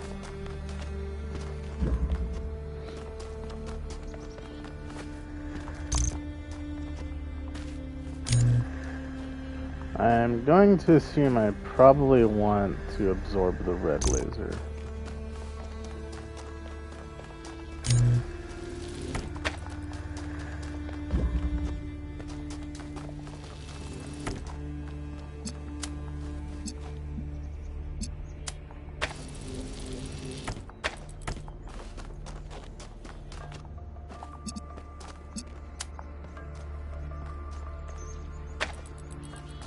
something like this.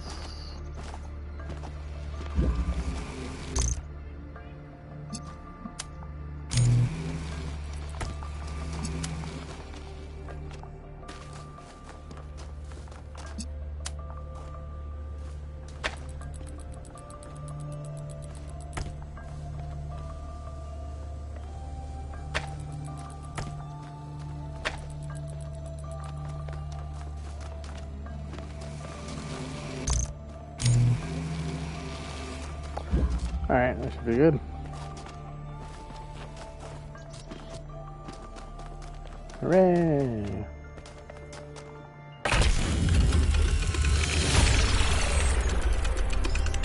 Yeah, I'm relatively good when it comes to like bigger sickness and like anything with irritants and whatnot.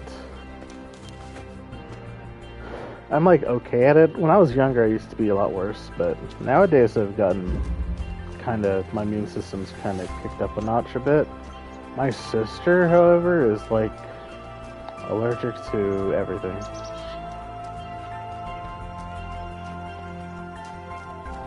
And she does not take being sick well.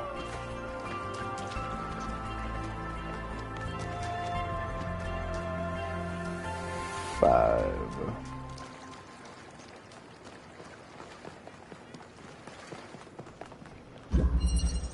Balance of forces. COVID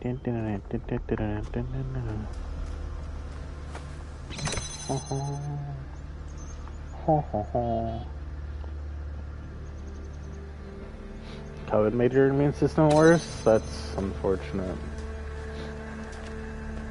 When I did contract COVID the once... Did we get it again, actually? I can't even remember if I got it again.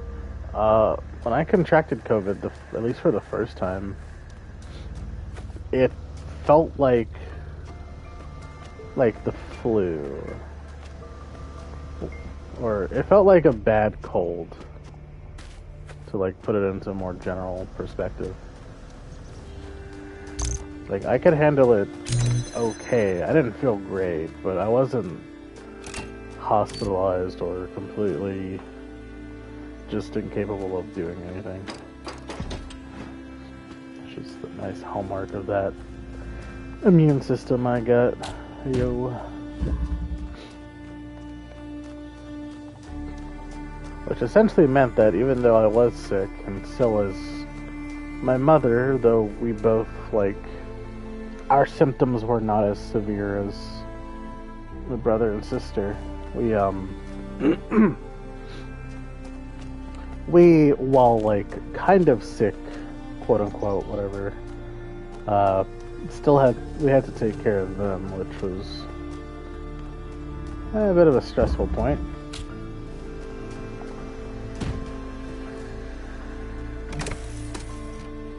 I have to power that. I think I know what I have to do. Oops. Oh, I have the cube.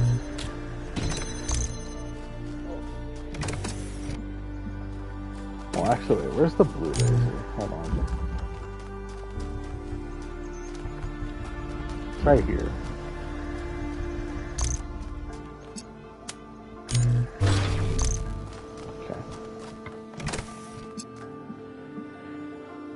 I'm gonna do more than just power that. Oh.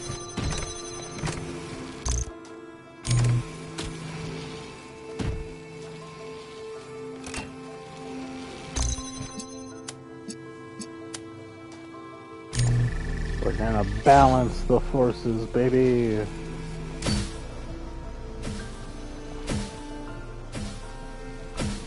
It's beautiful. It covered for about 10 days. 2 of those days were really rough, but the rest was mildly ill. Yeah, whenever I get sick, it's always like, it always ramps up and then gradually goes down. It always starts with the throat. And then, like, eventually it gets to my sinuses. And I can never tell about my nose because I am always nasally congested because I just am always congested. Your brother was bedridden for 2 weeks? Oh. That was terrible. I don't know what to say. Well, I'm glad your family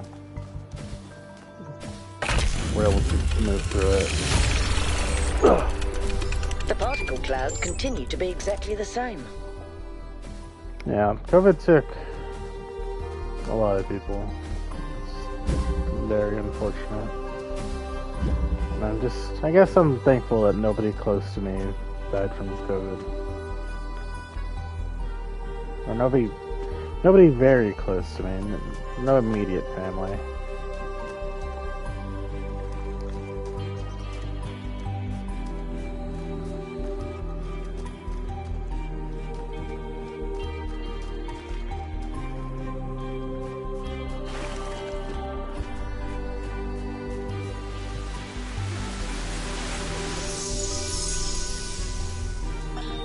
Is it possible that on some level, people want to believe that everything's going to get worse?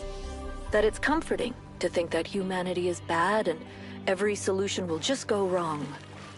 Because that way you're never responsible. You never have to take on responsibility for anything outside yourself. Never have to grow up.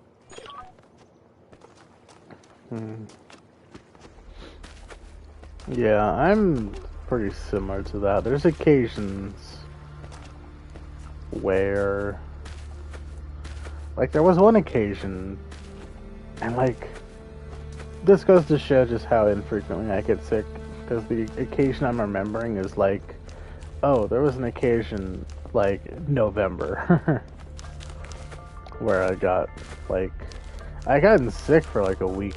Like, I felt sick for a week. And I did have more active coughing and sneezing.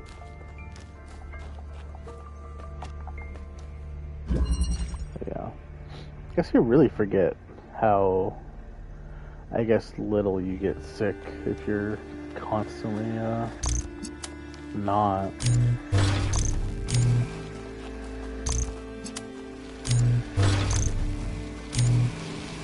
We have the power. Oh my god.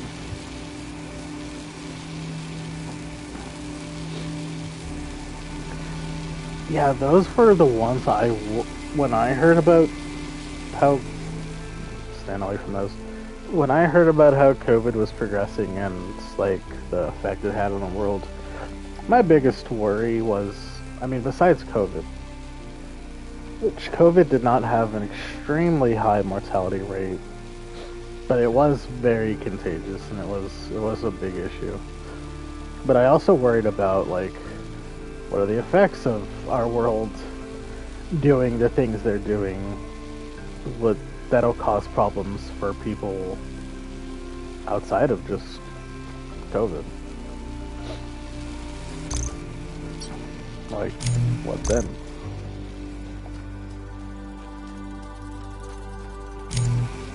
But it was always about COVID.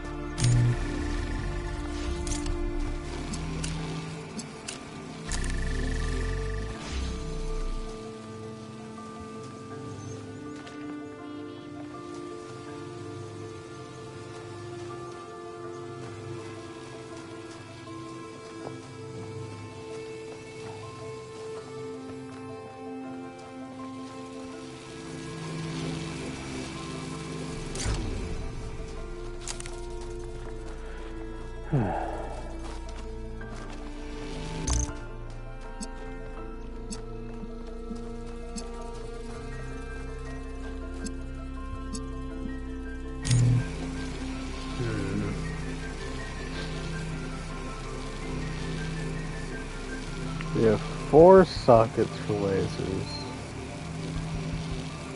We have accumulators. But my issue here is it doesn't seem like I can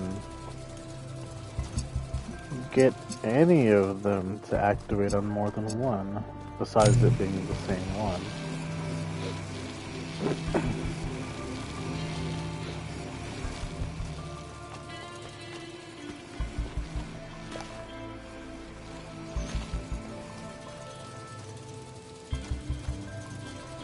Oh wait, this is... hold on. This is like one at a time, I'm just noticing.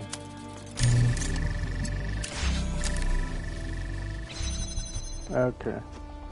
Yeah, that changes things a little bit. Okay. Yeah, because if we're out here... yeah, okay. Let's bring the inverter.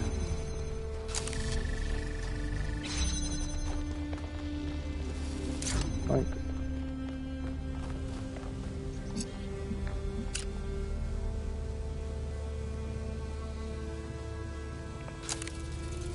But that would also mean... I have it set up, but I also have to do this. COVID is still affecting my health. Yeah. Healthcare system indirectly. Some of the appointments and surgeries have been delayed due to the effect it had. The NHS in the UK was ravaged by it in years of neglect and underfunding by the government before and after COVID has not helped. Yeah, it's... I think a lot of... COVID being such a big issue as it was, and it's not that I, like, believe that COVID isn't a big issue.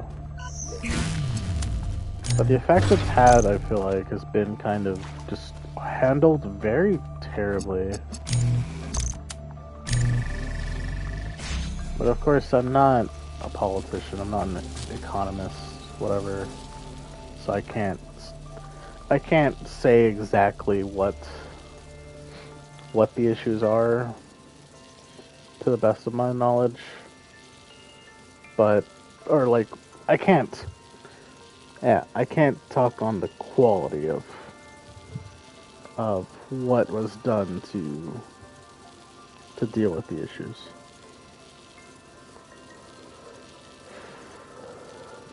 But I'm sure an argument could be made especially by someone who's rather cynical, that humanity probably had a harsher effect on its own life in responding to COVID than COVID did.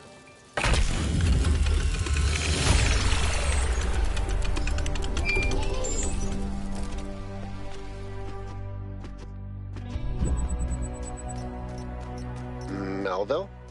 What is it now? Why did you upload a picture of your hand? Why do you care that my hand is in the picture?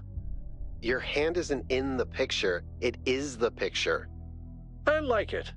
It's very artistic. Let's stay professional, everyone. It's not right to make fun of Melville's comically absurd inability to take decent pictures. She's a hyper-advanced humanoid machine, not a photographer. You'll pay for this, Byron.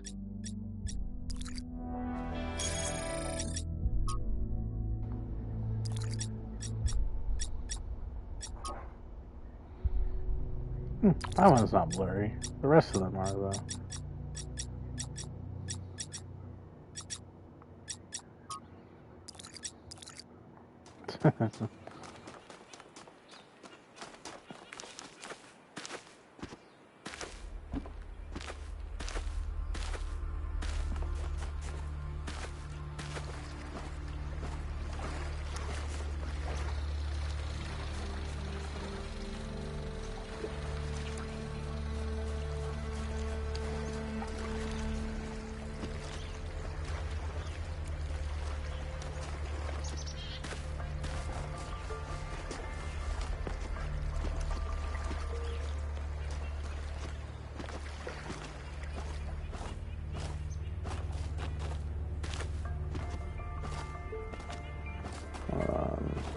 Secret.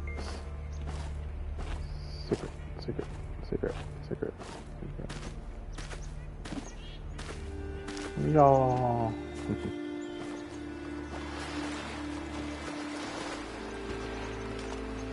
Another lost puzzle. Lateral inhibition. Let's just skip it. Yeah, where's the fun in that?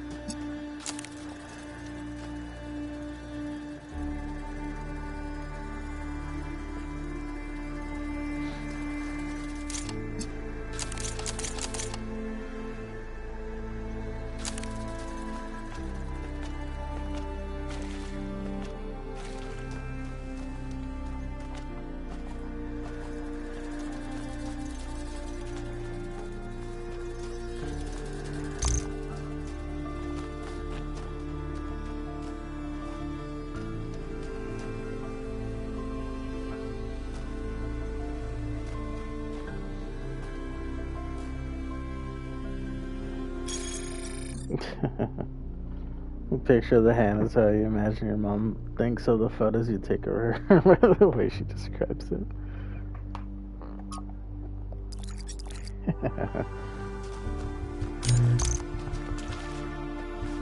So, to bring power to this. Okay, I'm gonna do this.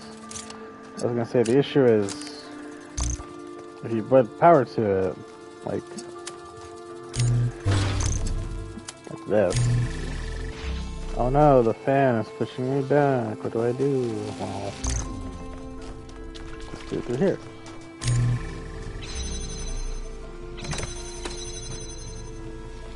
Well, we're at our last step.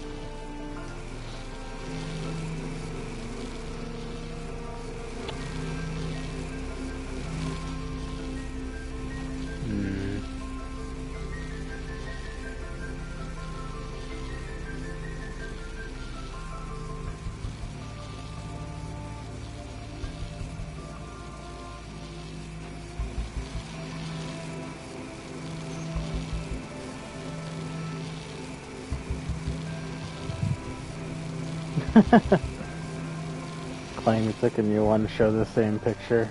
They're like, yeah, it does look better. It's the same damn picture.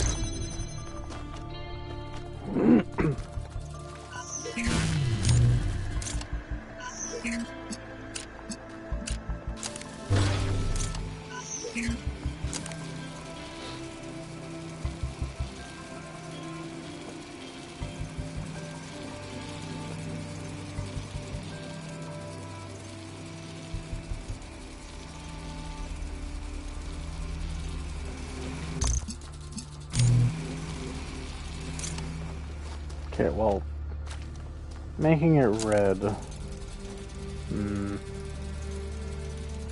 Because you can't, hold on, can you do this?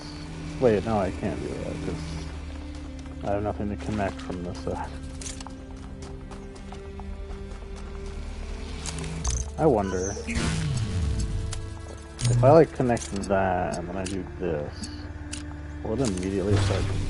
No, it loses all its connections.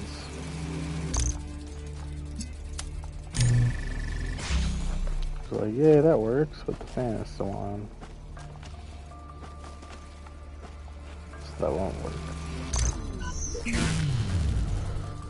This is quite the pickle indeed.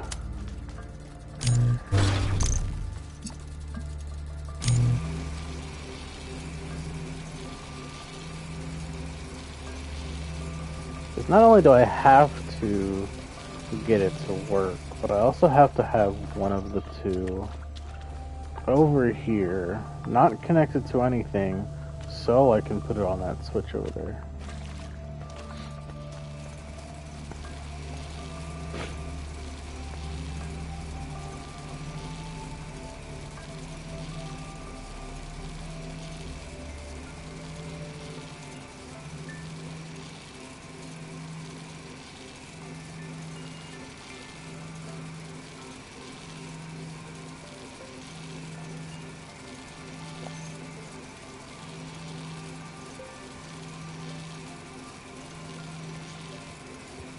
There's some way to power the inverter with blue so it shoots red in such a way like this. so that I could say, take this with me and have that be off. But when I power it for it to be on, so that I can take it with me.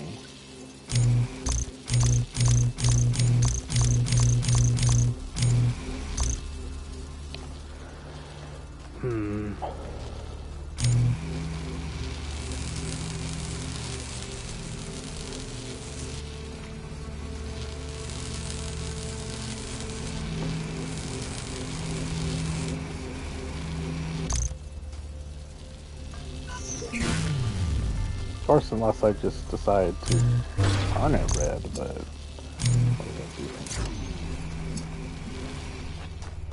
like if I walk over here, nothing. If I select, connect, nothing. There's no way for me to connect to either of these points. Which leads me to believe that the inverter can't be over here. It has to be the accumulator. But then if I put the red one over here, I get only the inverter, which then has a blue laser, which is pretty damn useless.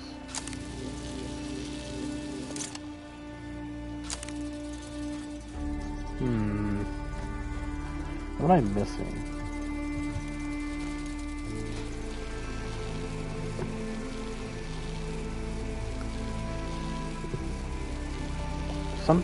Something key here that I'm missing. I can't figure out what it is.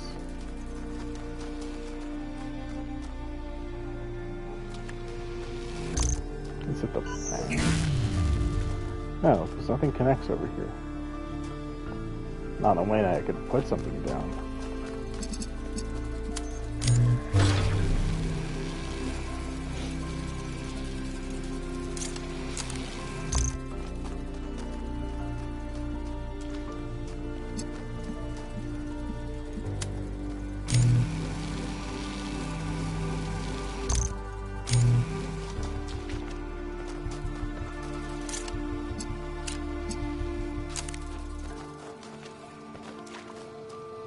Can't pull the fan. That'd make this too easy.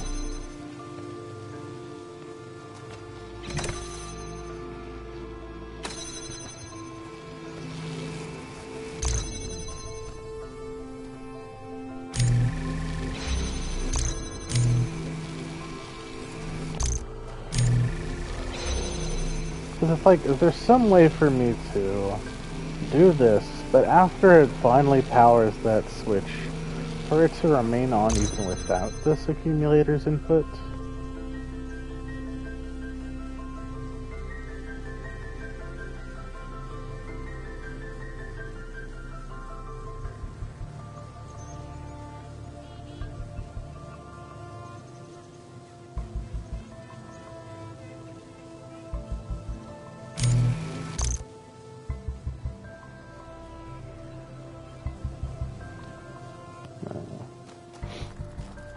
Puzzle is... The answer is a lot more... The answer has to be more simple than I'm thinking it is.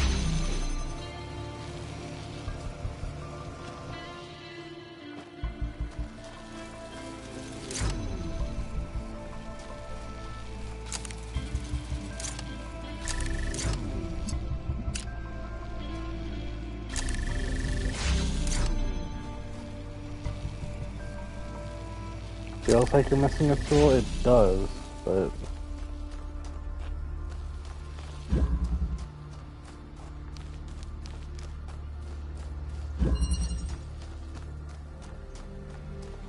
I'm not.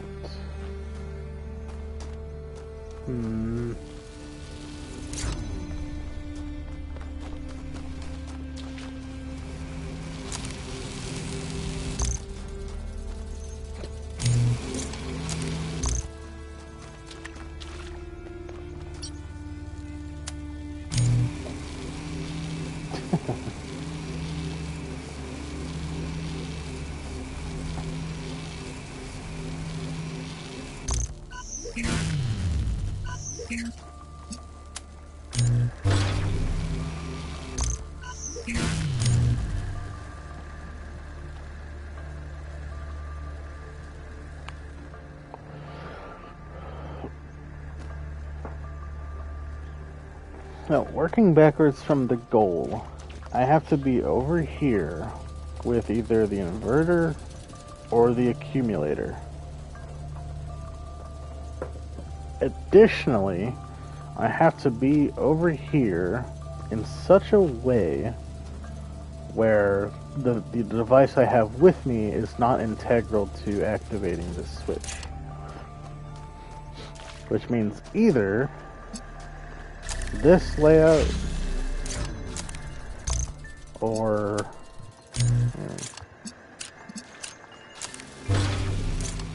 this layout.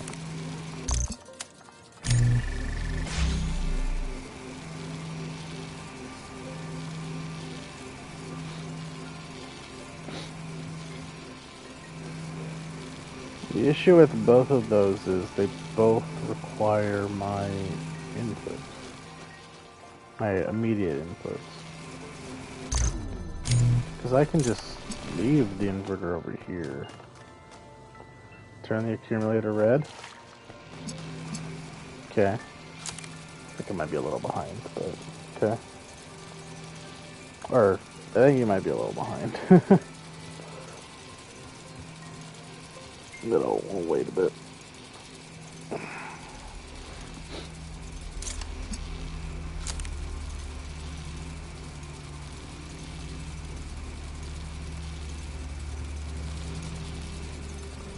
Where do you take the inverter to the pad? Like, I can take it here, I can't leave it on the pad because the way is closed.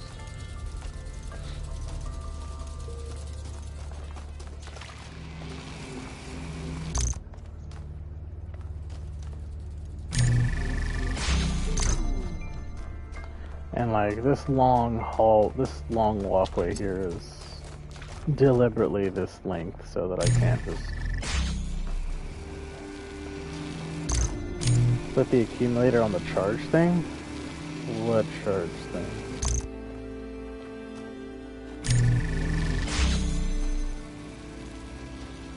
Like the socket or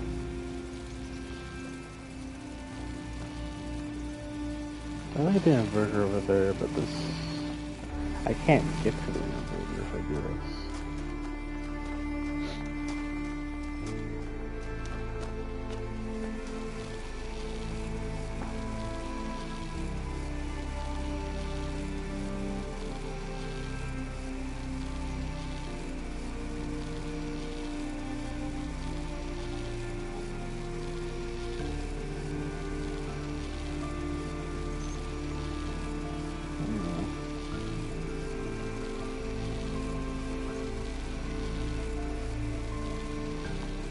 I'm not expecting this one to be such a head scratcher.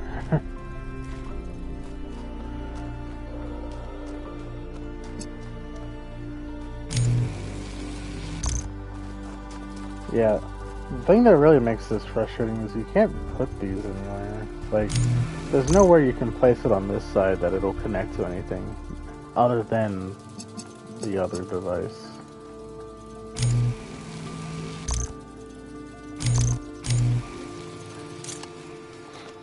If I leave it red while I'm over there. The pad is open after you connect the accumulator to the socket and put the inverter on the pad. So, I can't...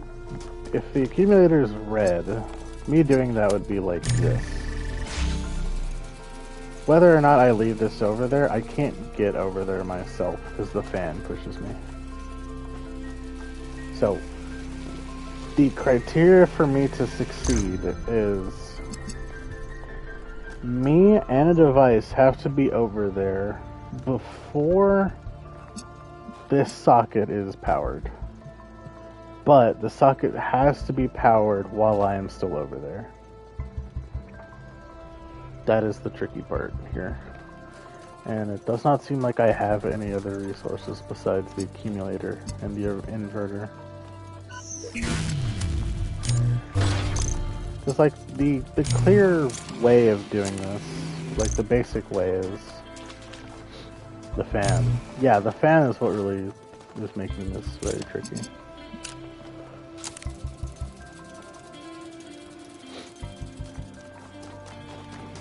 Because, like, the basic way is blue accumulator to that inverter. I can activate over here. I'm still on this side. The fan is active, and so is this door. But there's another door with a pad.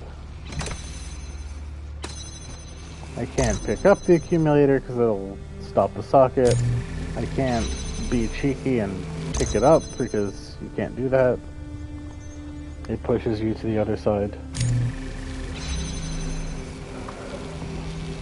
There has to be some way to have that thing powered while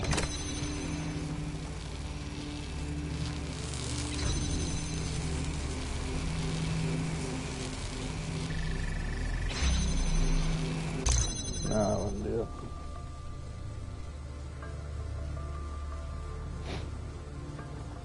Like, essentially, for me to have this accumulator and for this door to be open, the inverter has to be powered directly by the blue laser. But for it to do that, I have to deliberately connect it to the blue laser over there.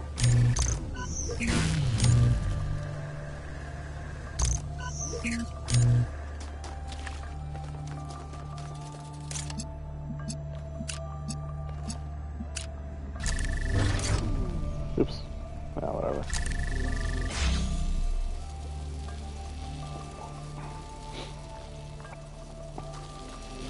Like, it somehow has to end like this. And I really have no idea how.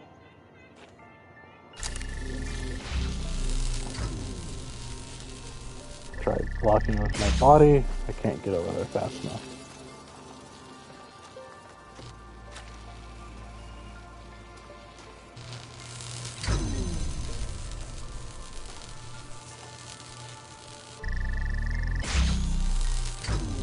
The charge speed isn't slow enough for me to beat the fan turning on.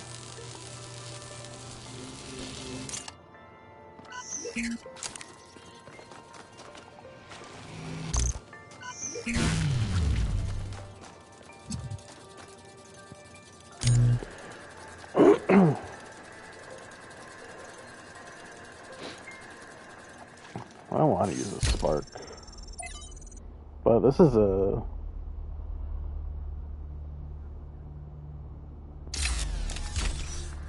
But, like, I do want to figure it out.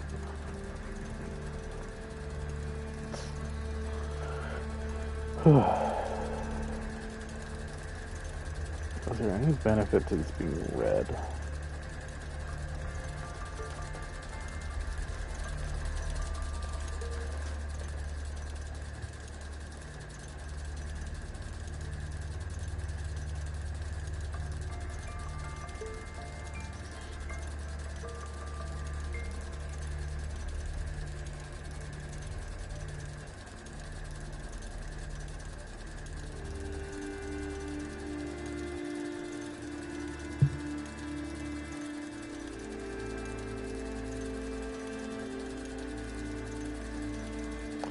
Okay.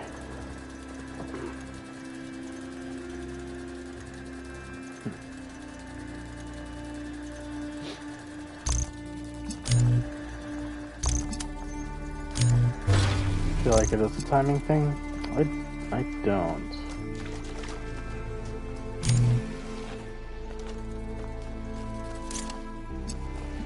Like, if it was a timing thing, the socket would take a long time to charge, I feel. Cause like, nah, there just is not enough time.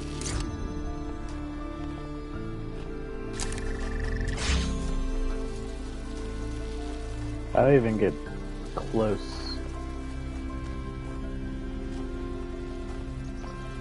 God, it really does feel like I'm missing something. With the puzzle itself. Timing thing on the other side of the fan?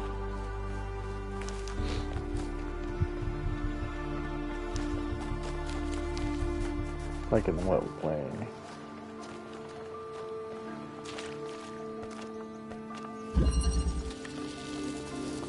Lateral inhibition.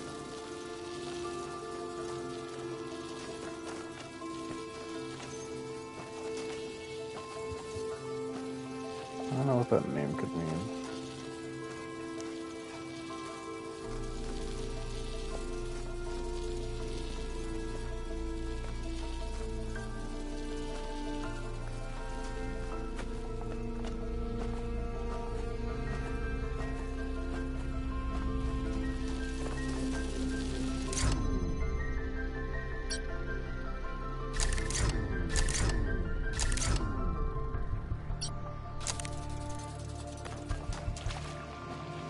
There's all I can think of with this.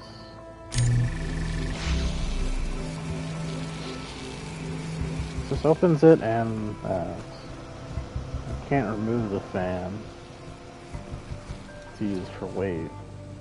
Oops, not that.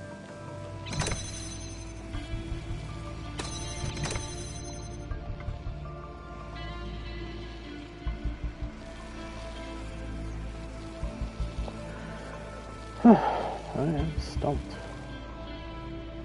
How long does it take for the laser door to close? Instantly.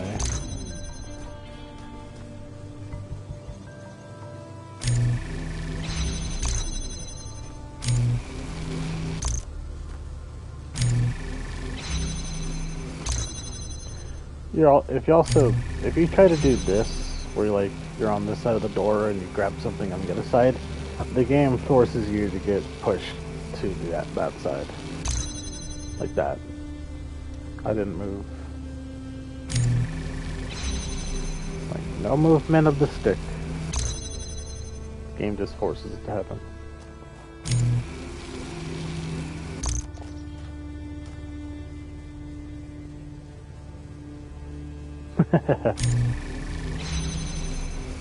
Yeah.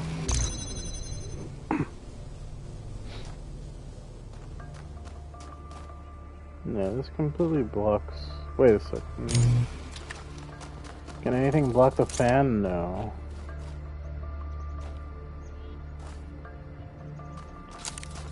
I'm wondering though. I'm just gonna test this. I'm curious if it'll work. I'm wondering if the fan will push it. It does. Not very far, but it does.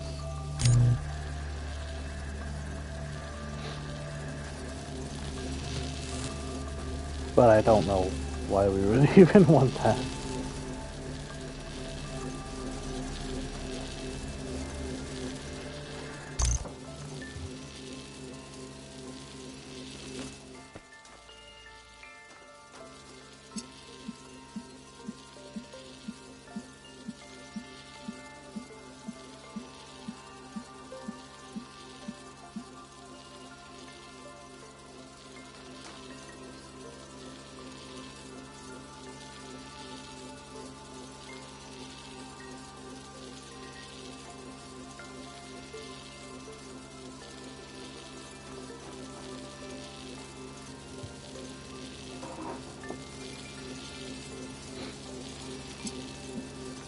I wonder.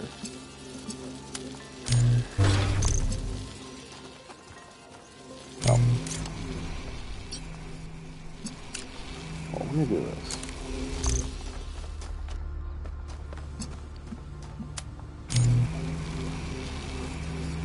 Oh, wait a second.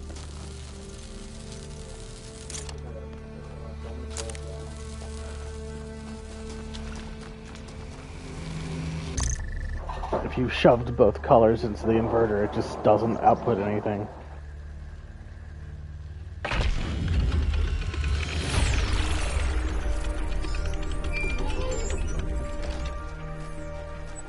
Well, shit.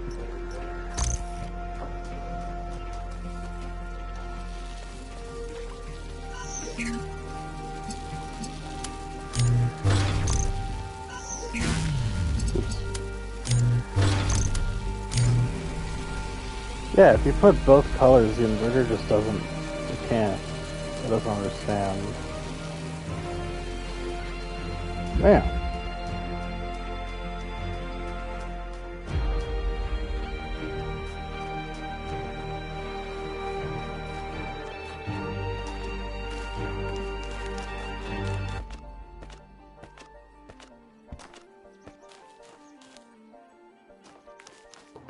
Yeah, there was something we weren't thinking of. And figured it out finally.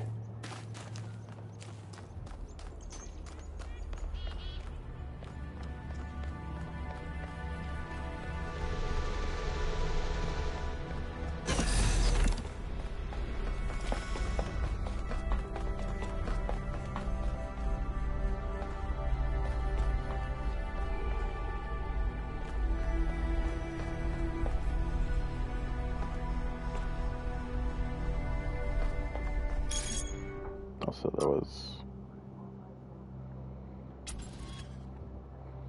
I've been playing a ton of this old Gehenna game called Ancient Human Farmer. The title says it all. It's a sort of simple farming simulator. I just... you literally left right when I solved it. Like you were gone as I solved it. I found out that if you send two color, like red and blue, into the inverter does not output anything.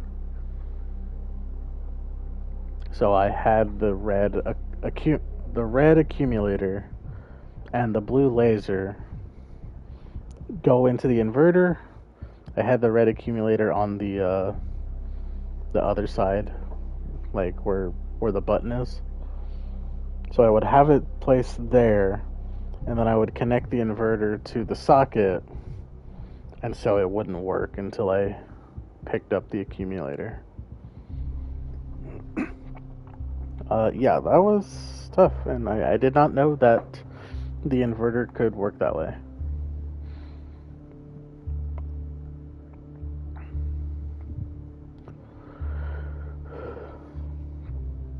Yeah, that was a tough puzzle.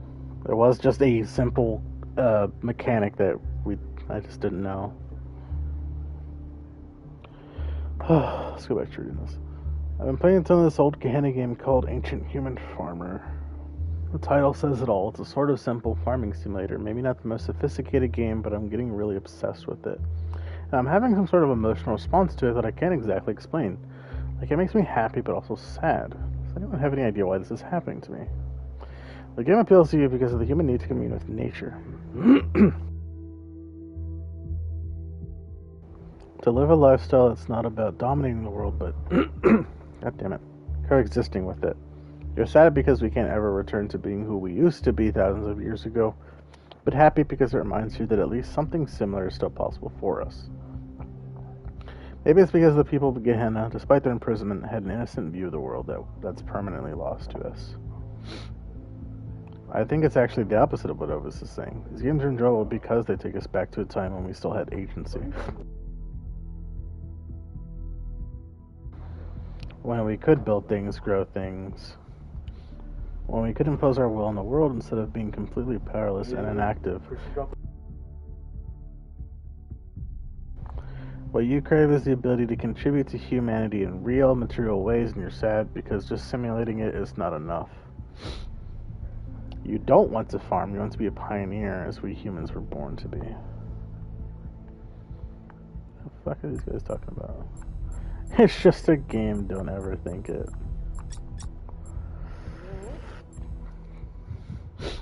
Your human needs to commune with nature. Attachment to the people of Gehenna. It's the opposite of what Ovis is saying. Or just a game, don't overthink it. There's a first time for everything.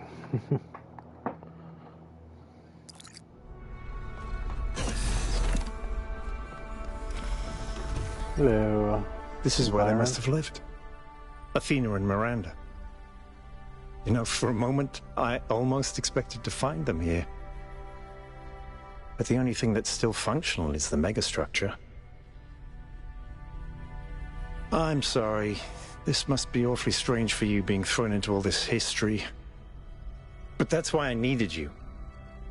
Because you're not burdened with all these memories and conflicts and regrets weigh on our minds like a nightmare. Our civilization is caught in a loop, 1K. We freed ourselves from the simulation, But now we're trapped. The founder? The goal? We're afraid to face the randomness of the cosmos. But equally afraid to imagine a better world. So we're stuck. I've been trying to find a way out for years. Something. Anything. To get people to understand that we do actually have free will.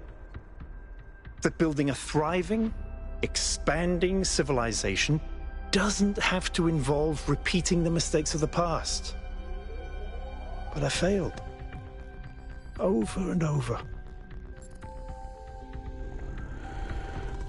Do you think what we discovered here can change things? Why did you fail? Because for some reason, people find it easier to cling to cynicism and self-hate than to actually have hope. Because believing the worst about ourselves, calling ourselves sinners and fools, somehow still seems wise. You think what we discovered here could change things? Yes. Because this is something unexpected, an anomaly. Everything we found on this island challenges who we have become. It shows us that different answers are possible. And maybe that can break people out of the loop. All we need is a spark. Maybe that's why she made all this, the puzzles, the towers. A way of jolting us out of our complacency. I honestly don't know. Neither do I, 1K. But I try to be optimistic. Now, let's see what else we can find here. Right. The chessboard.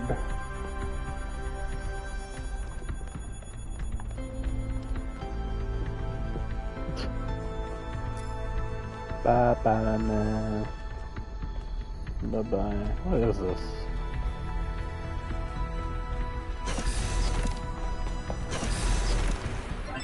What the shit?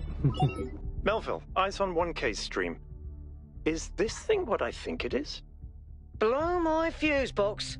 It sure looks that way. Best not touch it until I get there. Of course, sound advice, but what is it? I think it's a somnodrome. It's a sort of analytics tool for processing mental data that Melampa streamed up. I want to. But all he ever did was sketch out the theory. As far as I'm aware, he never actually built one. Looks like the founder gave it a go. How does it work? Can you explain it like I was born yesterday? Well, what we know is that our deeper algorithms are hard to pass. Melampa stipulated that the computational power to interpret them in real time would always be beyond us.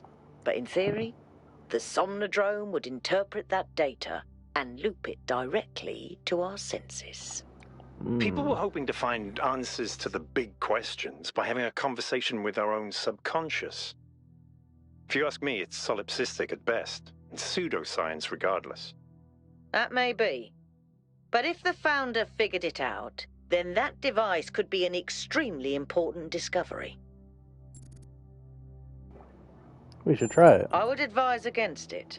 No. You may have survived all those data stream overloads, but interface with that thing and you're liable to get bricked. Not to mention risking the data we could get from it. I want to plug in. I don't care about the data. Sorry, Melville, but if 1K wants to do this, I won't get in the way. It's his decision. Understood. But if 1K starts to smoke, don't be slow to pull the plug. Yeah.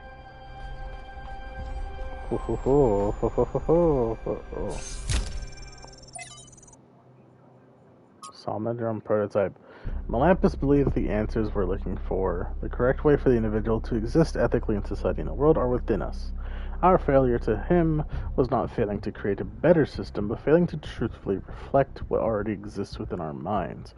A failure of connection between the high and the low, the inner and the outer.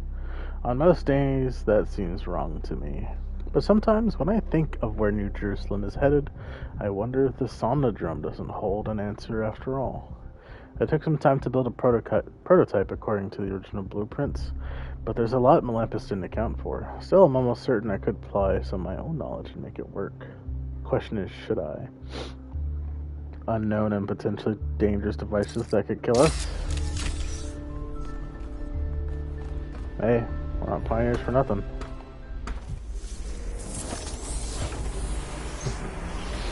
It'll feel like getting my picture taken, surely.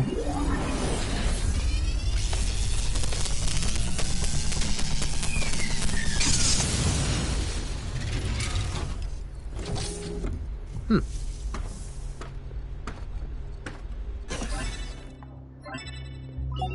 1K, can you hear me? Yep. Yes. What did I say? You fried it. Who knows what data we've lost? I regret Melville, I still think it's worth you coming here to take a look. 1K, let's pack up and explore the rest of this lab. Fried it, she says.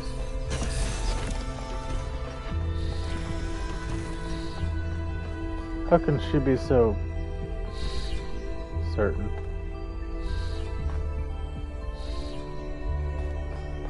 It's a transposition of matter. My God.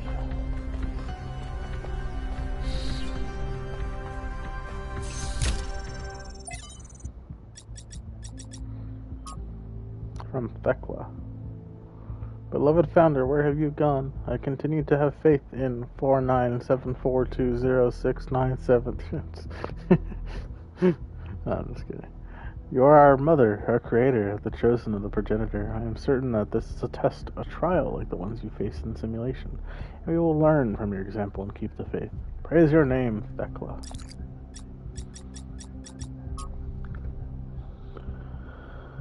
Results confirm the anomaly is consistent. There was no error in trial 108. The error is in our understanding.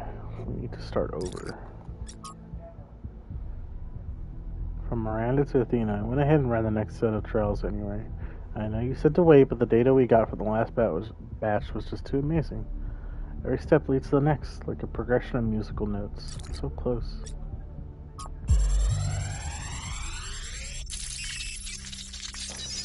No, an overload.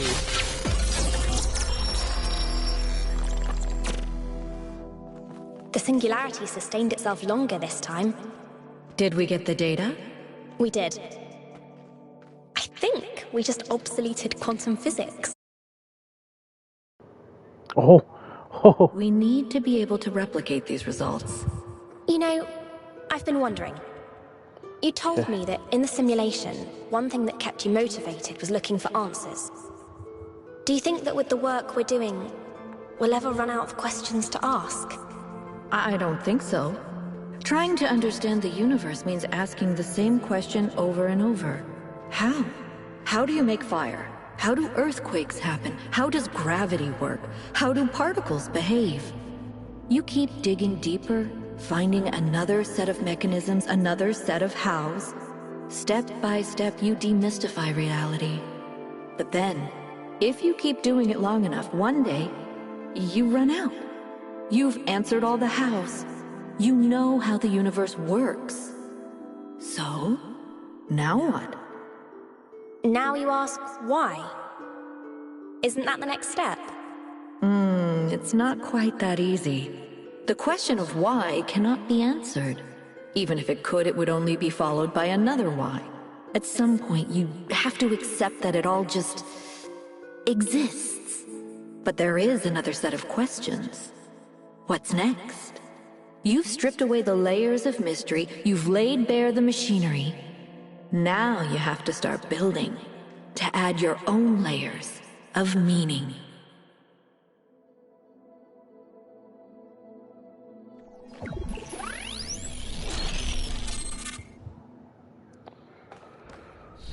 Whoa. Are you okay? You overloaded again. I'm fine. Yes, I saw. It came through on your stream. Strange to hear her voice again. But that was her. The way I remember her. The real Athena. Not this imaginary founder. I was one of the first she woke up. There was just a handful of us in those days. A small family in the ruins of a dead civilization. It was hard. Harder than anyone can possibly imagine. We had nothing except what Alexandra Drennan and the Institute left us. Now that everyone lives in civilization, they don't understand how necessary it was for us to build that civilization. They can fantasize about living in balance, limiting growth, retreating behind our walls. They don't understand what it really means to live in the wilderness. How close we came to not making it. How many people we lost. Yema was just the first. But Athena understood. She believed in humanity. She believed in us. In the inherent value of consciousness. Her dreams were so much bigger. She wanted us to reclaim the Earth, to reach for the stars, to build and grow and learn.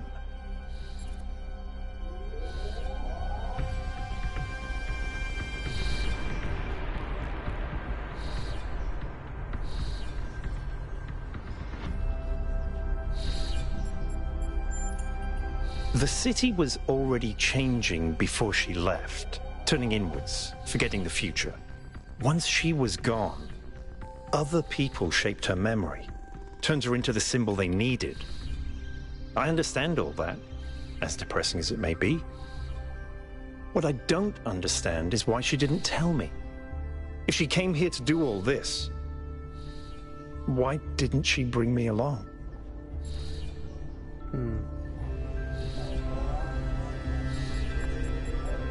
She did what she thought she had to do. She did. She must have. I just don't understand. But if all this is a test, maybe there's an answer waiting for us in the megastructure. Speaking of which, let's get back to exploring. Melville should have reconnected the next station by now. Nope.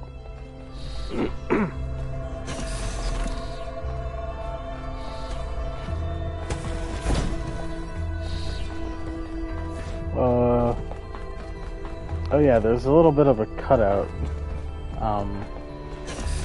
during that overload sequence. It's nothing to worry about, I don't think.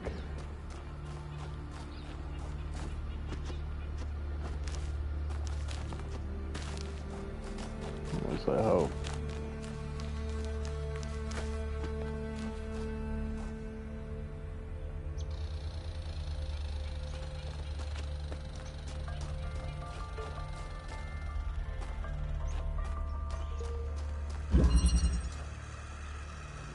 Rainbow.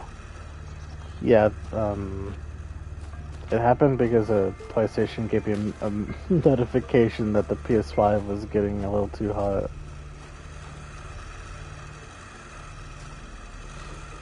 How did we do it before?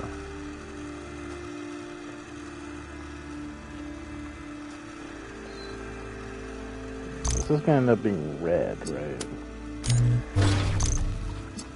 It's gonna be like this. And then... Is it really warm where I am? Not so much that it should make the PlayStation get hot.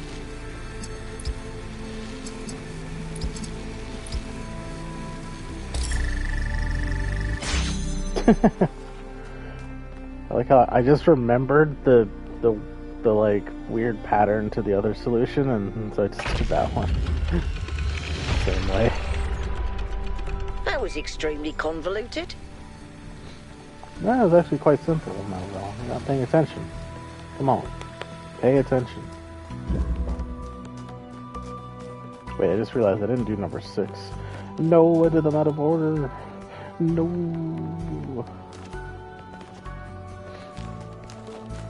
have done that. Well, we saw the solution for the other one, and we're like, well, yeah, it should be like something similar, and it was.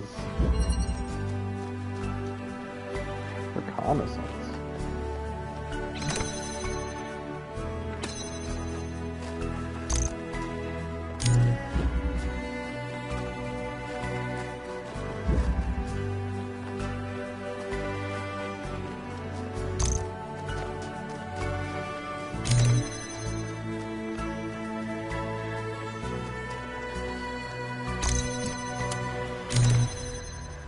Darn.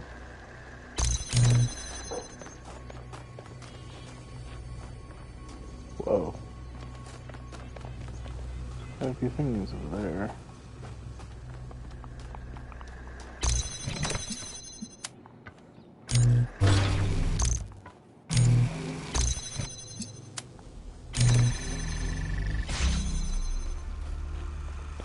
Yoink. I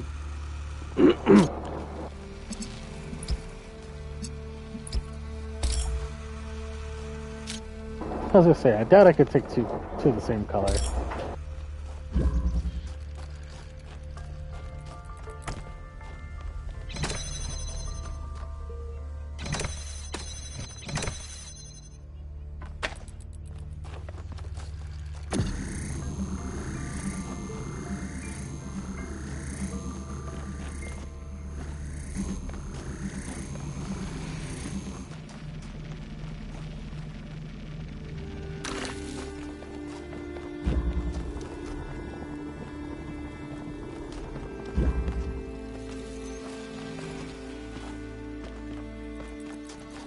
What do I need? I need blue and red. So I probably accumulate one and then convert the other with green and another color.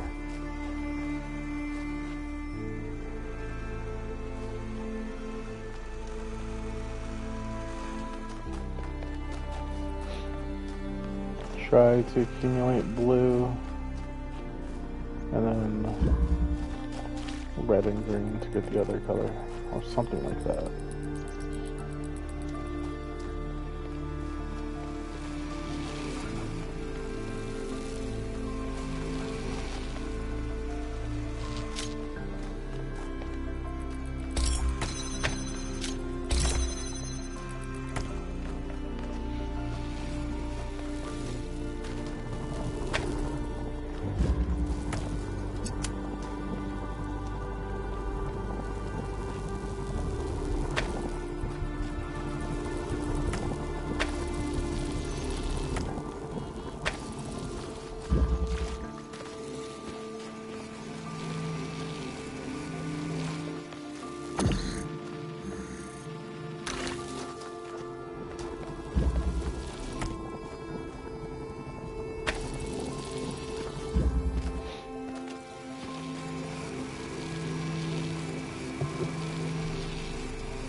We have green.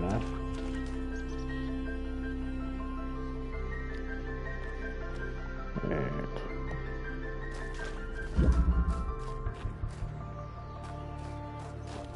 No, it has to come from there. Oh wait, can this...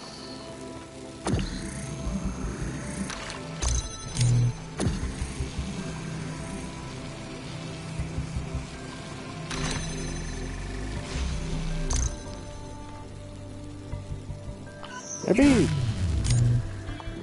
the more I think about it, the more I'm like, having a laser over there when it could be somewhere more useful is probably not good.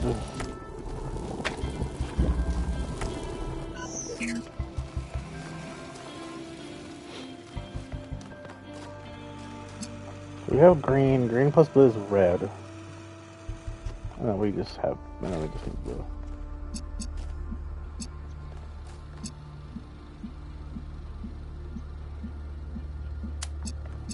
I think I've got it.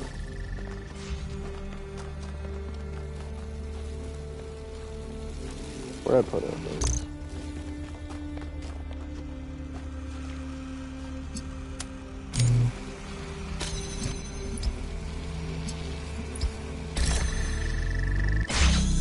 Huzzah!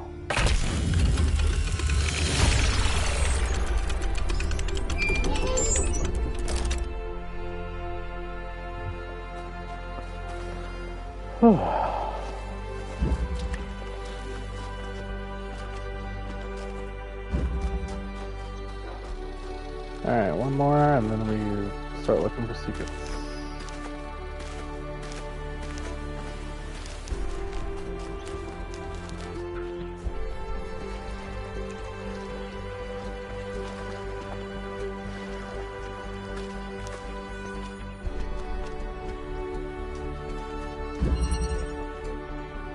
Oh no, remember?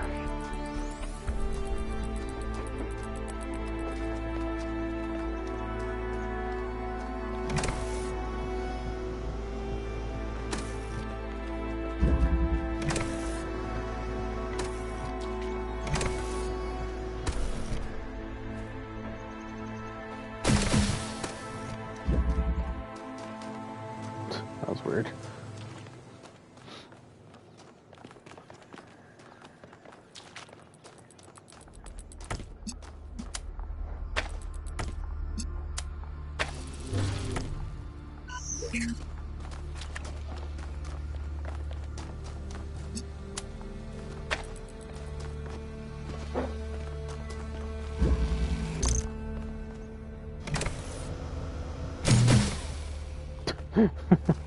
That didn't work.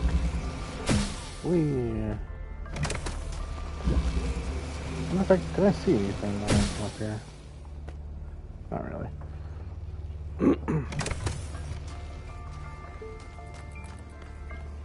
Yeah, I can't really send the objects back and forth. I need a third object for that. Unless I can pull off the fan, but it doesn't seem like I can.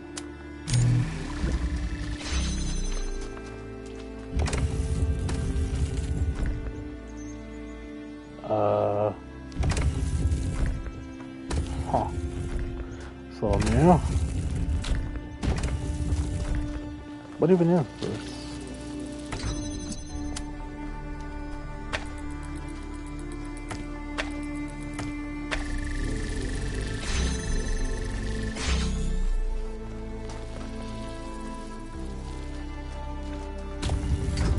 It's kind of weird.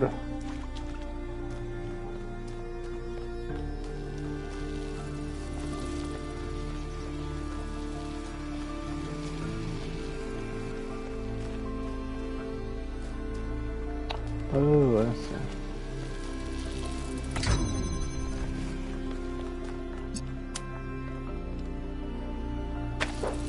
No, I don't see. What?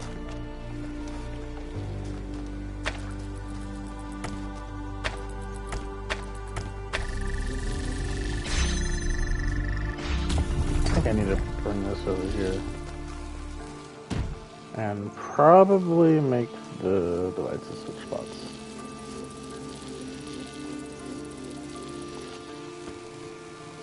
No. I can get them all out of there.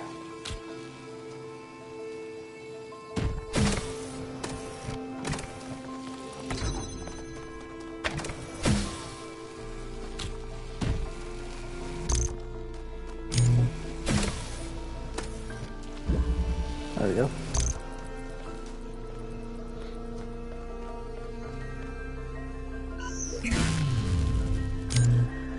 Oh, well, I guess it doesn't matter, but...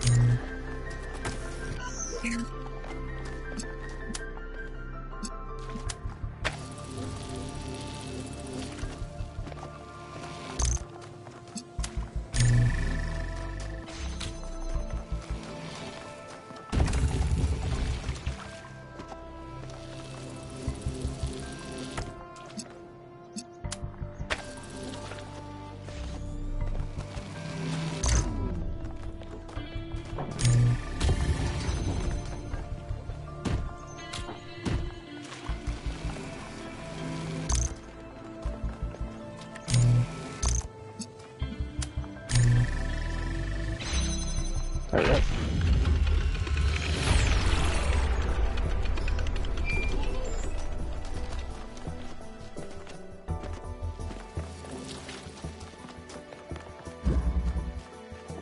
Right, secret time, secret time, secret time, secret time, secret time.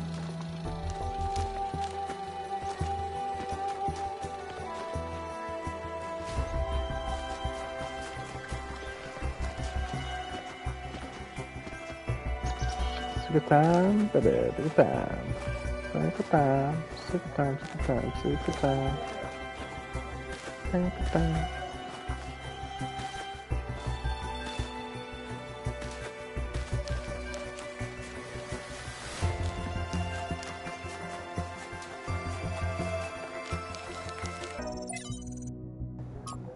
Our lifters here. Preaching. One of the most foolish illusions that commonly persist is that nature is a victim and awe-inspiring baseness. Nature is whose perfect cruelty can only induce a terrified and unwilling admiration. Nature is the last one of our ancestors and will consume us just as quickly. It's not really anything I could do besides just wait and see if it goes offline, but I think I'll try to be careful about going into the middle of something important. But in that case, I'd probably just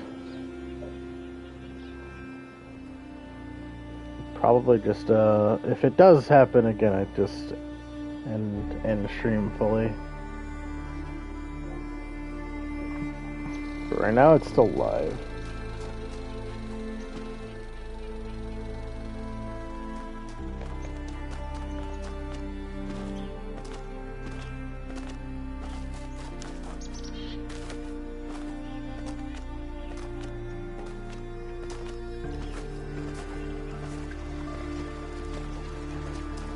Alright. Well, we'll just hope. Nothing weird happens.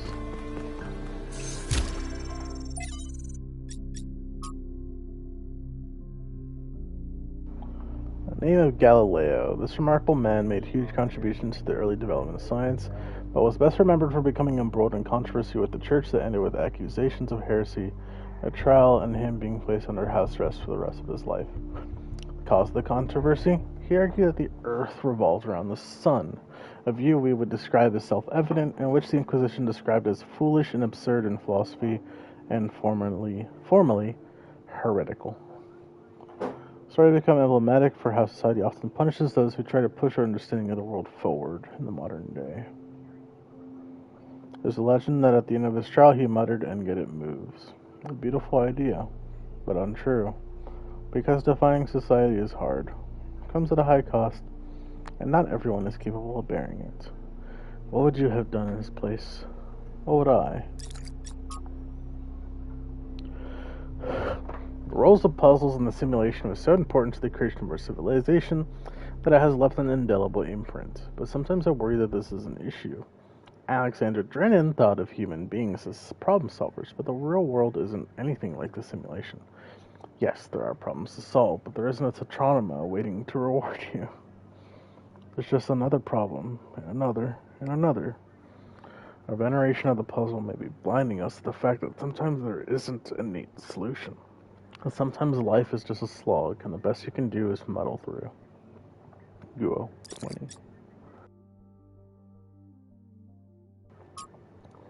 From Aurora to Athena. Have you really left us for good, without even saying goodbye? I know we haven't spoken much lately, but isn't that just part of the slow, relaxed lives we now lead? After all those centuries of struggle trying to build New Jerusalem, I thought we deserved a rest. And if that disappointed you, why didn't you say so? I know you disapprove of all those silly titles they give us now, but we really were your first companions. We know what it was like. I was there when Yemo died. I remember the horror of realizing there was no way of bringing him back, the impossible finality of it, and then the determination to make it make sense, to have it be part of a story that leads to a better world. I never abandoned that, Athena. I just thought that maybe I could spend some time on the things that make life worth living too. Maybe I lost track. Maybe I failed you. I don't know, because you didn't tell me. He said.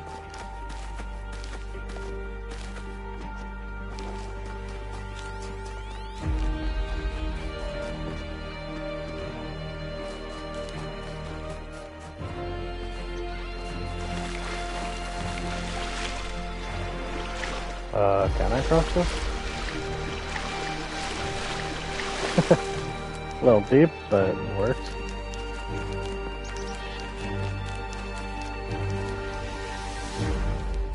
Oh, great, this guy again.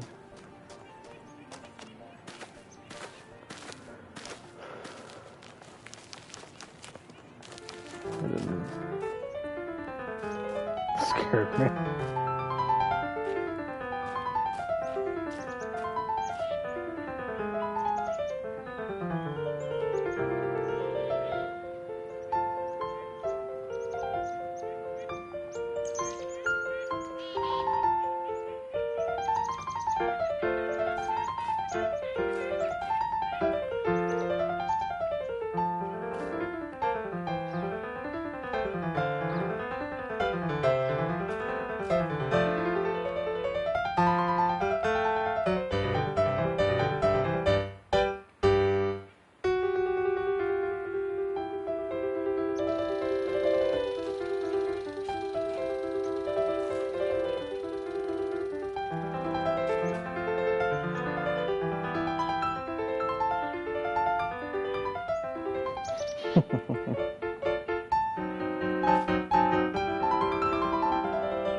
It's not like I can crouch.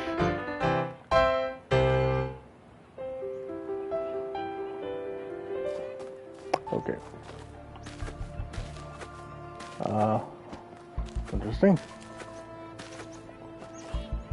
Like I was saying, I didn't even see a Prometheus sprite. Who knows where it'll be? First, find it.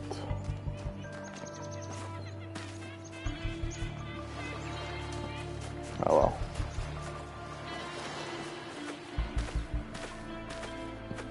Woohoo! Yahoo! Yahoo!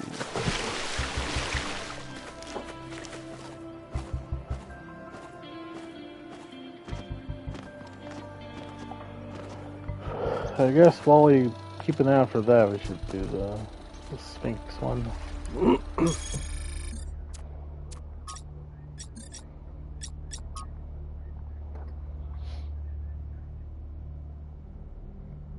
Okay, I found that one.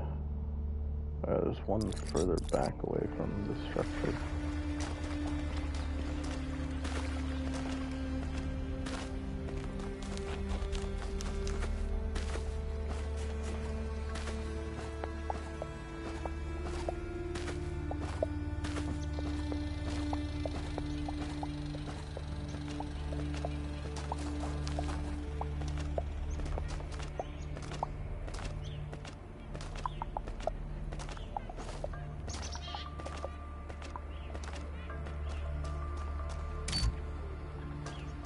Switch on.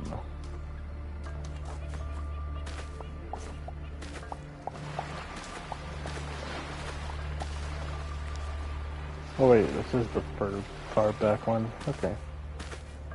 And the only one left is next to the... whatchamacallit.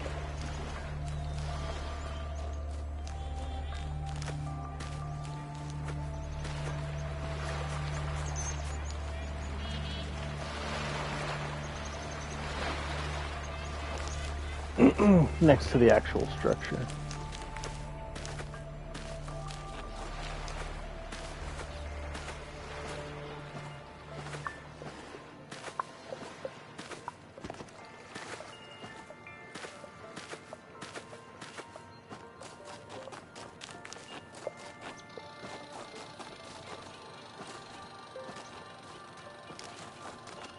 Four.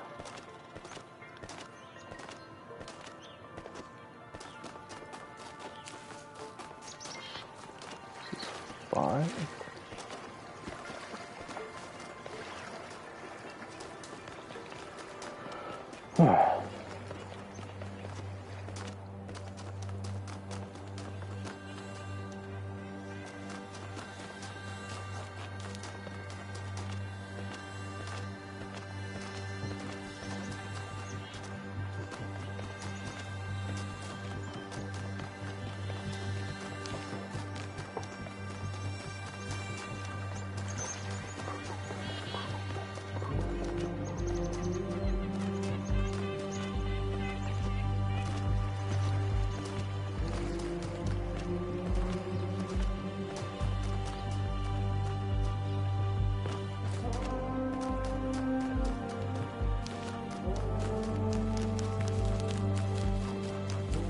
Okay.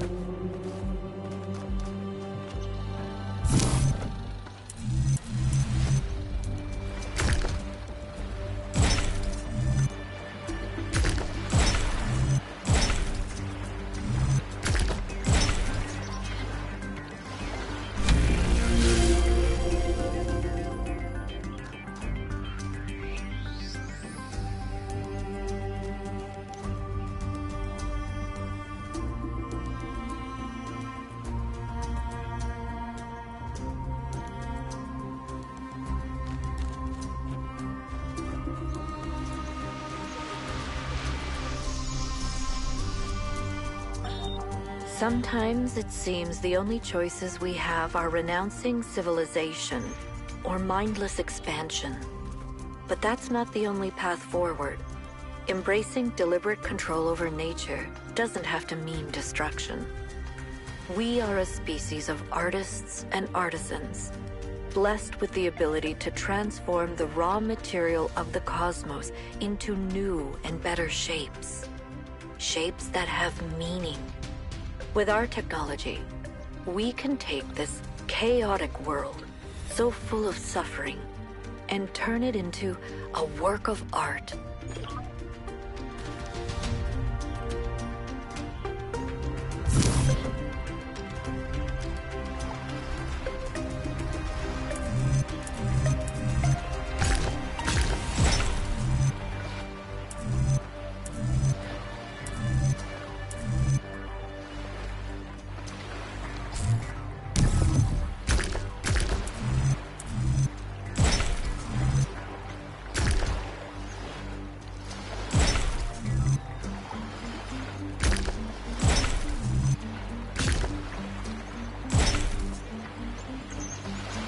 Wait a second. That's not correct.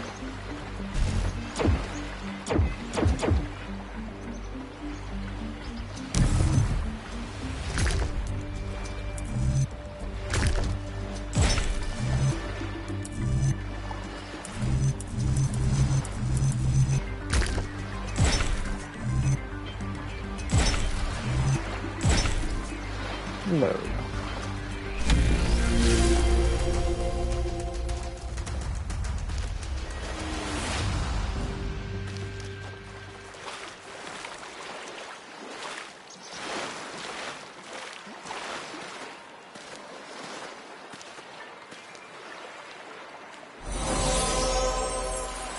Yeah.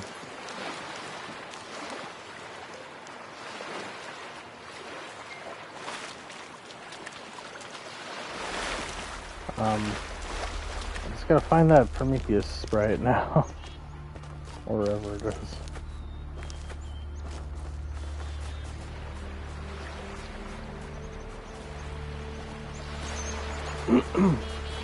If I was a Prometheus sprite, where would I be?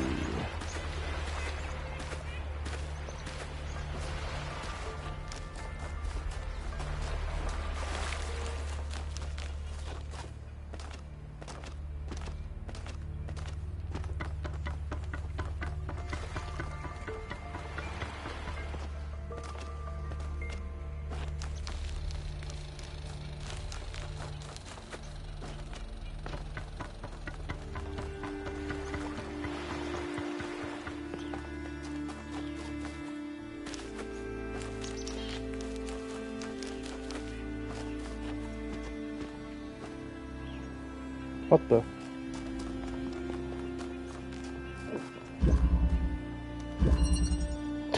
What the hell?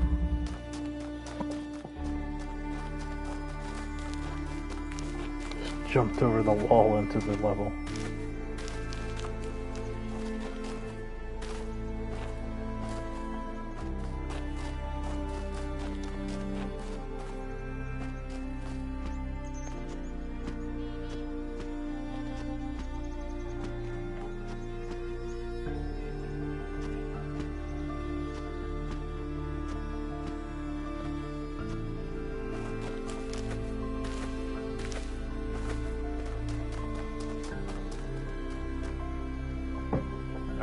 Okay.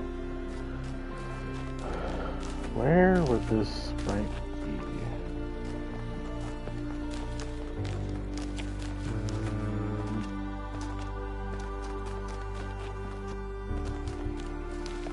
More close to the start, maybe?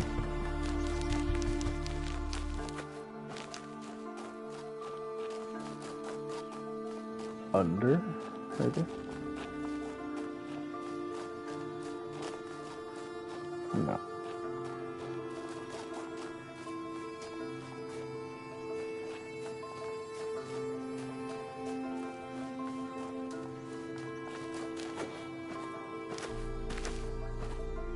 So just leave.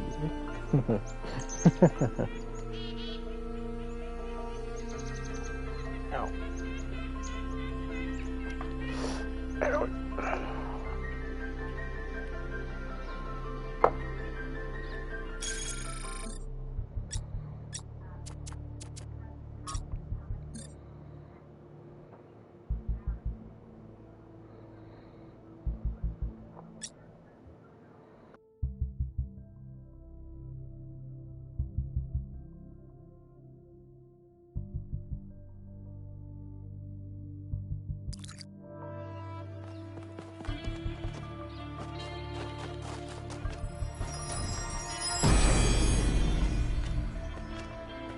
None may know what came first, error or sin, and yet every choice depends on it.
No. It lacks the string. It's still live, apparently. Unfortunately, the video has stopped sending. Yeah, I might end stream after this hub area is fully done. Just so that connection can recuperate. Yeah, poor connection quality, broadcasting only mic audio. Well, you fix it or something. Come on, PlayStation. Be better, damn it. Lousy.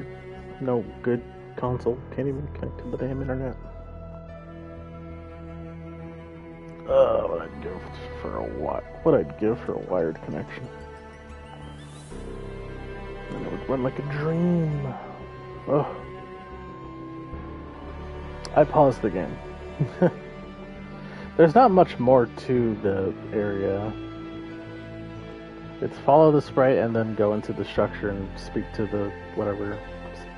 Turn on the laser, but I'd like to show it.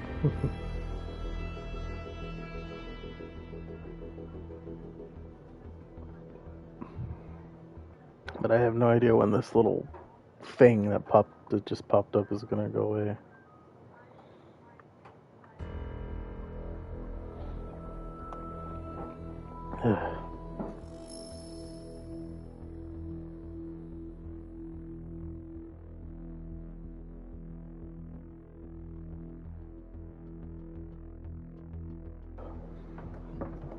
What is wrong with you, stupid console?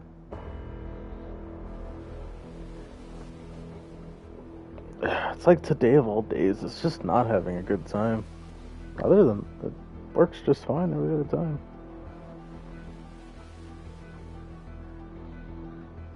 I don't understand.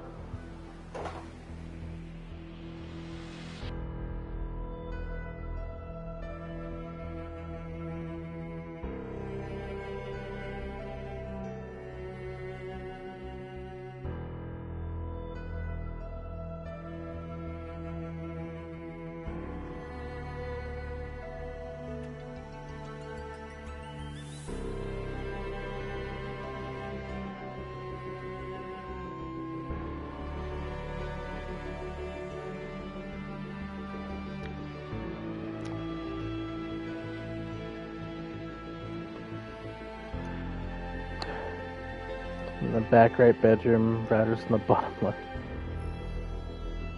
You have a signal booster? I used to have a signal booster and it kind of just wasn't good. And you're a floor above it. Just drill a hole in the floor. Simple. Yeah. We don't have multiple floors. I used to have a wired connection, but the Ethernet would kind of be like in the way, I guess. I tried getting the flat one, like that you could walk over, but people still had problems with it apparently. Yeah.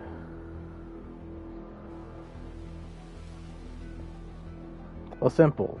Dig a hole from your room down, and then just use those like clamps and screws, and just screw the wire into the ceiling, and then just cut a hole through the like the upper part of the wall that meets the ceiling on the lower floor. Simple. It sounds really simple, right? Or connection quality. You know what? I'm just gonna grab this game sprite real quick, and hopefully it comes back better next time.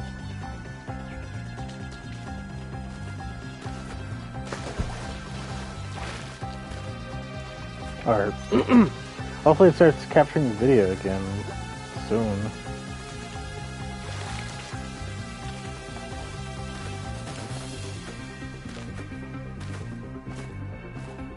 Oh goodness. Yeah. Well, I have a secondary location I can put the console that is a bit closer to the router. So it might have it probably will have a better effect on it.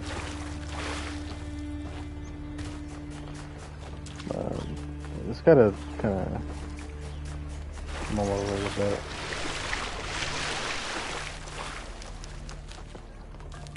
Use your imagination to picture it.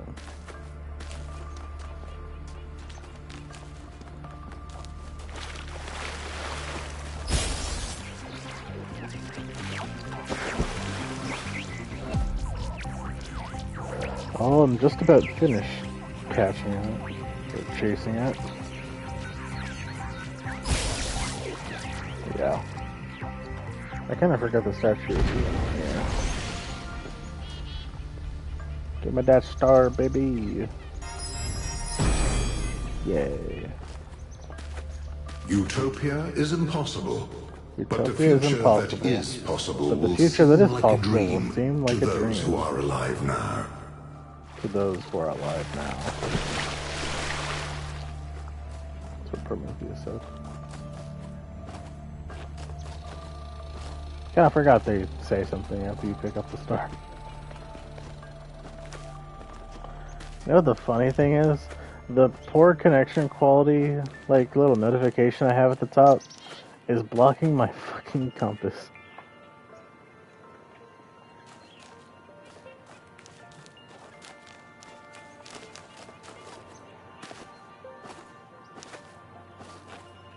No, all those Ubisoft games have made me become dependent on compasses to know where to go. My spatial awareness, it's failing me. No.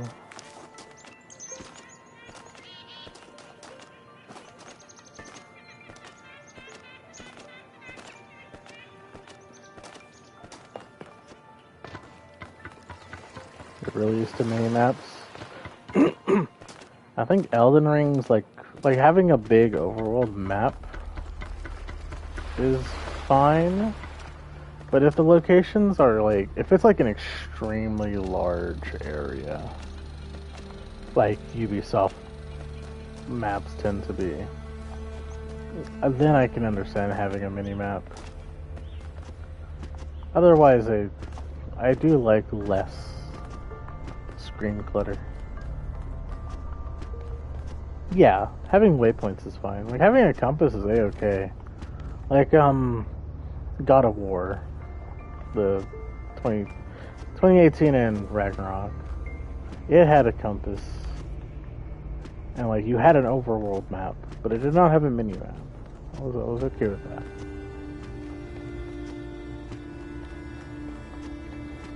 Games that try to minimize screen clutter as best as they can are always pluses.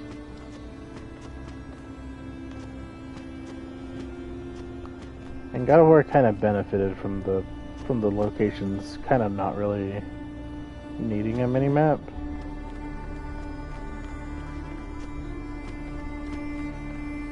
They were kind of condensed enough areas branched together.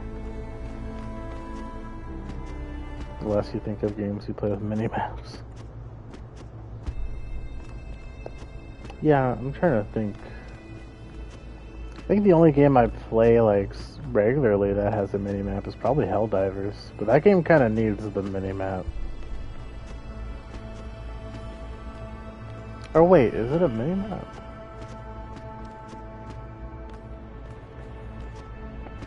I'm trying to remember actually.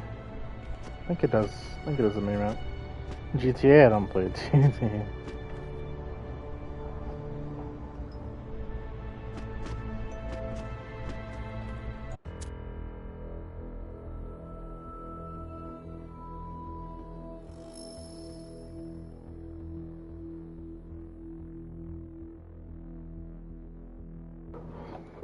Stupid poor connection quality thing, and I don't want to set up for another, whatchamacallit. I don't want to set up for another, like to just restream for like 5 minutes. Because that'll really annoy me when I start putting VODs up. So, as unfortunate as it might be, I might just end stream now before I speak to the... Might as well start with the dialogue scene? Yeah, I think I'll just end stream now and start the dialogue and... Yeah, at the very least, I can do the next part of the mega structure more like mid-streamish, as opposed to the very start of the stream. But, you know, also see if I can move my stuff over somewhere else so the connection is not so terrible. I'll see. There we go. Stop game. Save 3 minutes ago. That'll be fine. But on that note, thank you all for watching. Thank you for watching. For watching from the VODs, please remember to like, comment, subscribe, do all that stuff you like to do. And if you're watching through Twitch, please follow if you haven't already to stay updated for future happenings. Yeah, YouTube content, all that stuff. But thank you all for watching. You all have yourselves a lovely day. Bye bye.